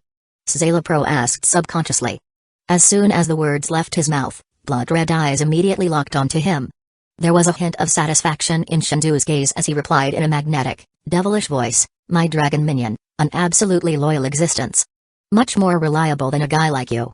Summoning the evil dragon was a demonic spell unique to the Holy Lord. However, it seemed to bear his influence. The dragon summoned by Shendu actually had a white bone mask on its head. It exuded the aura of the void from the dimensional space. As for the strength of the summoned dragon, it was roughly equivalent to Cortez's level. Or perhaps even weaker. The dragon's minions lacked proper combat consciousness and acted solely on their desire to destroy. For the current Shendu, this demonic spell was merely the icing on the cake. It wasn't particularly impactful. After all, against opponents like Aizen and Genri Uzai, numbers were meaningless. Szayelopro, though ridiculed by Shendu, didn't take it to heart. Words alone were powerless against him. I'm starting to question my earlier assumptions. He pressed his chest with one hand, pointed to the sky with the other, and spoke with a proud and elegant demeanor. Your Majesty Shendu, your existence is far more mysterious than those of Baragon and Aizen. It's like stepping into a new, unknown world, reminding me of a realm that only a few have dared to explore. Hell. Shendu lowered his eyes and couldn't help recalling information about hell. It was an unknown territory, even beyond the Spirit King's dominion.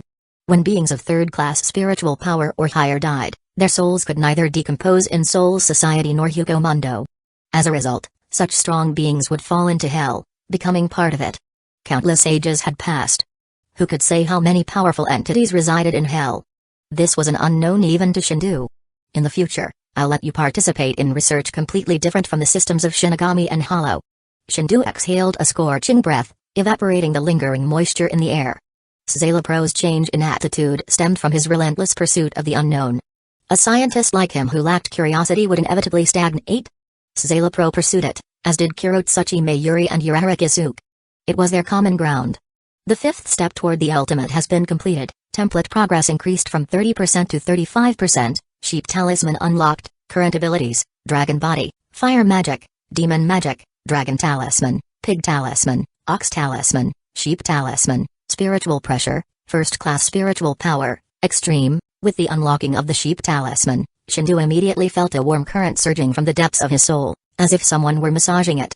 In a short span, his soul's strength surged continuously, as though there was no upper limit. Not only that, but insights from soul-based abilities began surfacing in his mind. What seemed like the most useless talisman was actually an indispensable cornerstone. The importance of the soul was self-evident. In mere seconds, Shendu felt his soul's strength increase several-fold. And it was still growing. It was like transitioning from a liquid state to a solid. Shendu stood motionless, immersed in the sensation, seemingly absent-minded. Szayelapro mustered his courage and waved a hand in front of him, intending to test further. But a murderous eye locked onto his chest. Following the gaze, he saw Haribel looking at him calmly, as though he were a lifeless object. Her seemingly delicate palm rested on the hilt of her bone greatsword. If Szayelapro made the slightest move, Haribel would not hesitate to act. To her, someone who experimented on Menos Grand as living material was utterly detestable. If Shendu weren't present, Haribel would have left already. Since she had chosen loyalty, she would give it her all. After all, Opaxai and the others were still with Cortez. Haribel's thoughts were far simpler than someone like Szayelapro. Shendu finally emerged from his trance. The explosive growth of his soul had subsided for the moment. What remained was the slow and steady grind for incremental growth. Even so, compared to his previous state, the current improvement was astounding. At least, in Shendu's estimation, he was now several times stronger. With the Sheep Talisman unlocked, his next plans would proceed even more smoothly. Without hesitation, Shendu tore open the dimensional space once more and retrieved the contract from the Dragon's Maw. Then, under Szayelapro's astonished gaze, he directly amended the clause regarding the soul. Thus, Szayelapro realized that even his soul was now under Shendu's control. He looked stunned. Can the contract be modified after it's signed? Shendu grinned and replied bluntly, the devil's contract is always like this. Chapter 29, is just the howling of a defeated dog. Not to mention the signed devil's contract.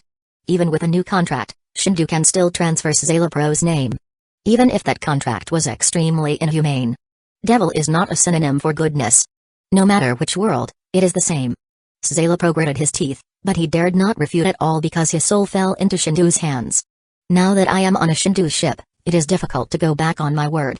If that guy Aizen finds out. Szayelapro recalled something important. Your Majesty Shendu, you must not abandon me. That rascal. Halfway through, he swallowed the words again. Shendu glanced at Szayelapro and saw that his face was full of fear, as if he was a little afraid of Aizen's methods. I agree with his purpose. But there is only one person who can sit on the throne above the zenith.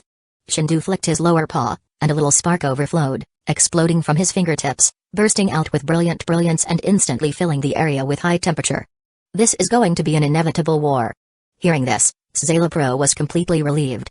Shendu's ambition, as early as their first meeting, had already become crystal clear to him. He had thought unifying Hueco Mundo was its ultimate goal. But now it seemed that whether it was Aizen or Shendu, both their goals far surpassed those of Baragon, who lingered in Las Noches. The surrender of the Zeroth Espada, Szayelopro, undoubtedly made Shendu's subordinates grow stronger once more. In terms of combat effectiveness alone, perhaps this guy was no match for Harable. But when it came to strategic significance, Szayelopro was definitely an invaluable asset. As the most powerful researcher and scientist in Hueco Mundo, the knowledge stored in his mind was what Shendu urgently needed now. Whether it was the transformation of Minos Grand, the construction of Las Noches, progress in the research and development of Rancor. All of this was knowledge that could reshape the entirety of Hueco Mundo. I need a little time, Shendu said, gazing into the distance. Cortez was rushing toward him. Clearly, because of the delay, this fanatic could no longer hold back her fighting spirit. As for concerns that Shendu might fall to a disadvantage and lose to Szayelopro? No way. Even if Hueco Mundo were to crumble, Cortez would never have such thoughts. Her faith had grown fanatical, and everything about Shendu had become sacred to her. In Cortez's eyes, Shendu was omnipotent and supreme. Faith like that was unshakable. Accompanied by the pounding of horseshoes, a burly figure rolled in amidst flying dust. As for the other three, they were still panting heavily behind her, looking half dead. Whether in strength or speed, Cortez completely crushed Apaxi and the others. They weren't even on the same level. Shendu believed that someone as pure as Cortez was highly likely to evolve to the level of a Vasto Lord.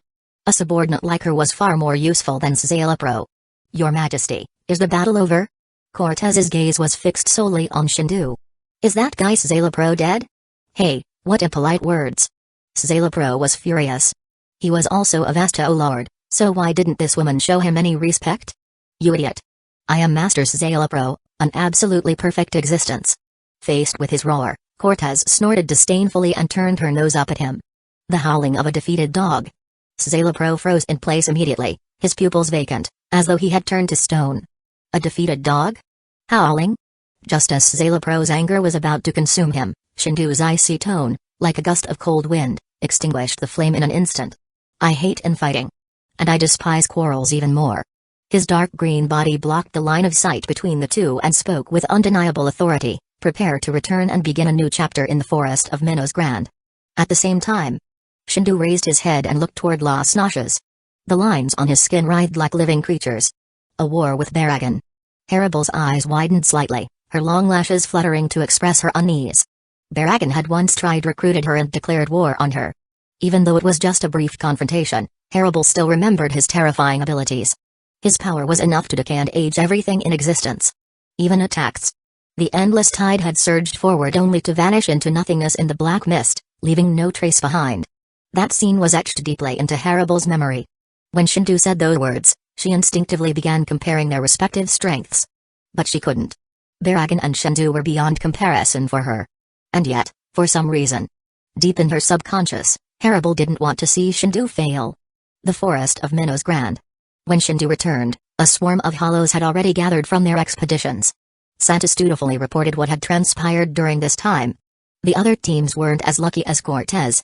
They hadn't even encountered many Uchiha, let alone a Vasto Lord. Faced with the enormous hollow horde, these Uchiha didn't even have the will to fight. They had fled to other territories instead.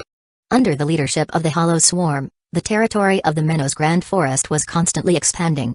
The Uchiha entered different areas of Hueco Mundo, declaring their control.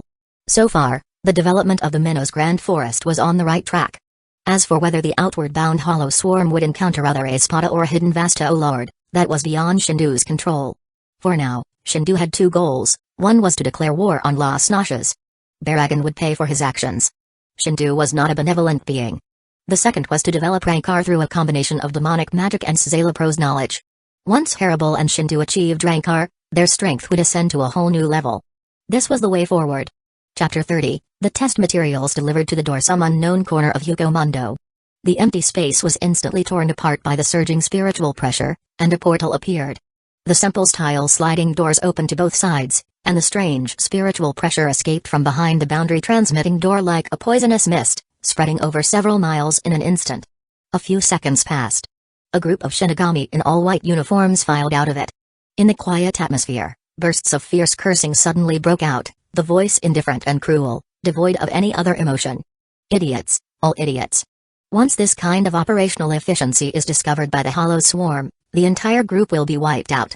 Do you want this captain to be buried with you? The speaker was wearing a white captain's hari over a black Shinigami uniform. A zanpakuto hung from the belt at his waist.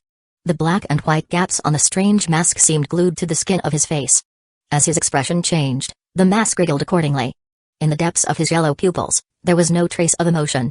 There was only cruel indifference and an endless thirst for knowledge. The exposed arms were abnormally pale, with faint traces of stitching visible. If Shendu were here, he would immediately recognize this person. The captain of the 12th Division and the second director of the Technology Development Bureau. The craziest scientist in the Soul Society. Kurotsuchi Mayuri. This man appeared in Hueco Mundo as frequently as those responsible for combat operations. Because his various experimental research often required a large number of hollows. For higher standards, Menos Grand were a minimum requirement. For this operation, we must find a qualified living subject, Kurotsuchi Mayuri said coldly. The last thing I need is a self-aware Jillian. My experiment has reached a critical phase. If there's any mistake in this operation, every single one of you will be turned into meat bombs. Even toward his team members, Kurotsuchi Mayuri showed no mercy. Compared to some Menos Grand, he was undoubtedly crueler. With the spiritual equipment provided by Kurotsuchi Mayuri, the members of the 12th Division cautiously explored Hueco Mundo, searching for traces of Menos Grand. For them, Hueco Mundo was full of unknown dangers. A single misstep could lead to the team's annihilation. Failure to complete the mission would result in severe punishment. Being turned into a meat bomb meant that even one's fate would no longer be their own, they could be sacrificed as an explosive at any moment. At that point, not even a complete corpse would remain. Meanwhile, in the direction Kurotsuchi Mayuri and his team were exploring, a broad figure was soaring high in the sky. The messy feathers falling from the figure's wings from time to time revealed its identity. It was Santus, heading toward the forest of Menos Grand to deliver information about the Hollow Swarm's expansion. The forest of Menos Grand. In the towering white stone tower, Shendu and Zalapro were conducting their first collaborative research. As for the task of declaring war, it had naturally been handed over to Haribal. As the Vasto Lord who had previously dealt with Baragon, Haribal understood him well. A declaration of war would undoubtedly provoke Baragon's wrath. If he sent another Menos Grand, the envoy might be instantly decayed into nothingness. The fundamental principle of Rancor, in fact, is that a standard Menos Grand gains the powers of a Shinigami, Zalapro explained, his tone fanatical as he delved into research, rivaling Shendu in intensity. As for the methods used by Aizen, at my level back then, I couldn't understand them at all. Even now, I have only a few trivial clues. Shendu watched Zalapro thoughtfully, absent-mindedly flicking his claws. Sparks ignited at his fingertips before fizzling out, causing the room to flicker with light. Zalapro was furious but dared not express it. Not long ago, he had cursed Shendu in a fit of frustration. In response, he was engulfed in flames. His short pink hair, which had just grown back, was incinerated, leaving him utterly disheveled. This punishment didn't even involve the power of the contract. Just a minor reprisal from Shendu. Next time, I'll twist your arm off and shove it into your mouth, Shendu said calmly, his tone almost teasing. However, Zalapro shuddered involuntarily, swallowing the words he'd been about to say. From his time spent with Shendu, he knew the other was entirely capable of carrying out such threats. We need a way to achieve Rancor, Zalapro said after taking a deep breath. In addition to dissecting different Menos Grand, we must also deepen our understanding of Shinigami. Shendu interjected thoughtfully, actually, Rancor is not as complicated as you think. It's simply a matter of discovering potential and manifesting it externally. In the Devil's Wisdom, there are many magics that can reveal potential. You could try them. To Shendu's surprise, Zalapro refuted him, analyzing the matter seriously. Science isn't as simple as you make it out to be. Uncovering potential isn't easily achieved, and it often comes at a price. That price might be life or even the soul. Shendu fell silent, acknowledging Zalapro's point. Demonic magic often demanded an equal exchange. The greater the potential unlocked, the higher the price. Thoroughly studying Shinigami and Menos Grand is essential, Zalapro concluded. Perhaps we can start by focusing on two aspects, body and soul. Before he could continue, Santus's sharp cry echoed from outside the White Tower. Your Majesty. Important information. Shendu stepped out of the tower just in time to see Santas's excited expression. Feathers cascaded to the ground, forming a pile at the door. Santas stretched his wings and pointed toward the southeast of the forest of Minnows Grand, exclaiming, "In that direction, there's a group of Shinigami wandering."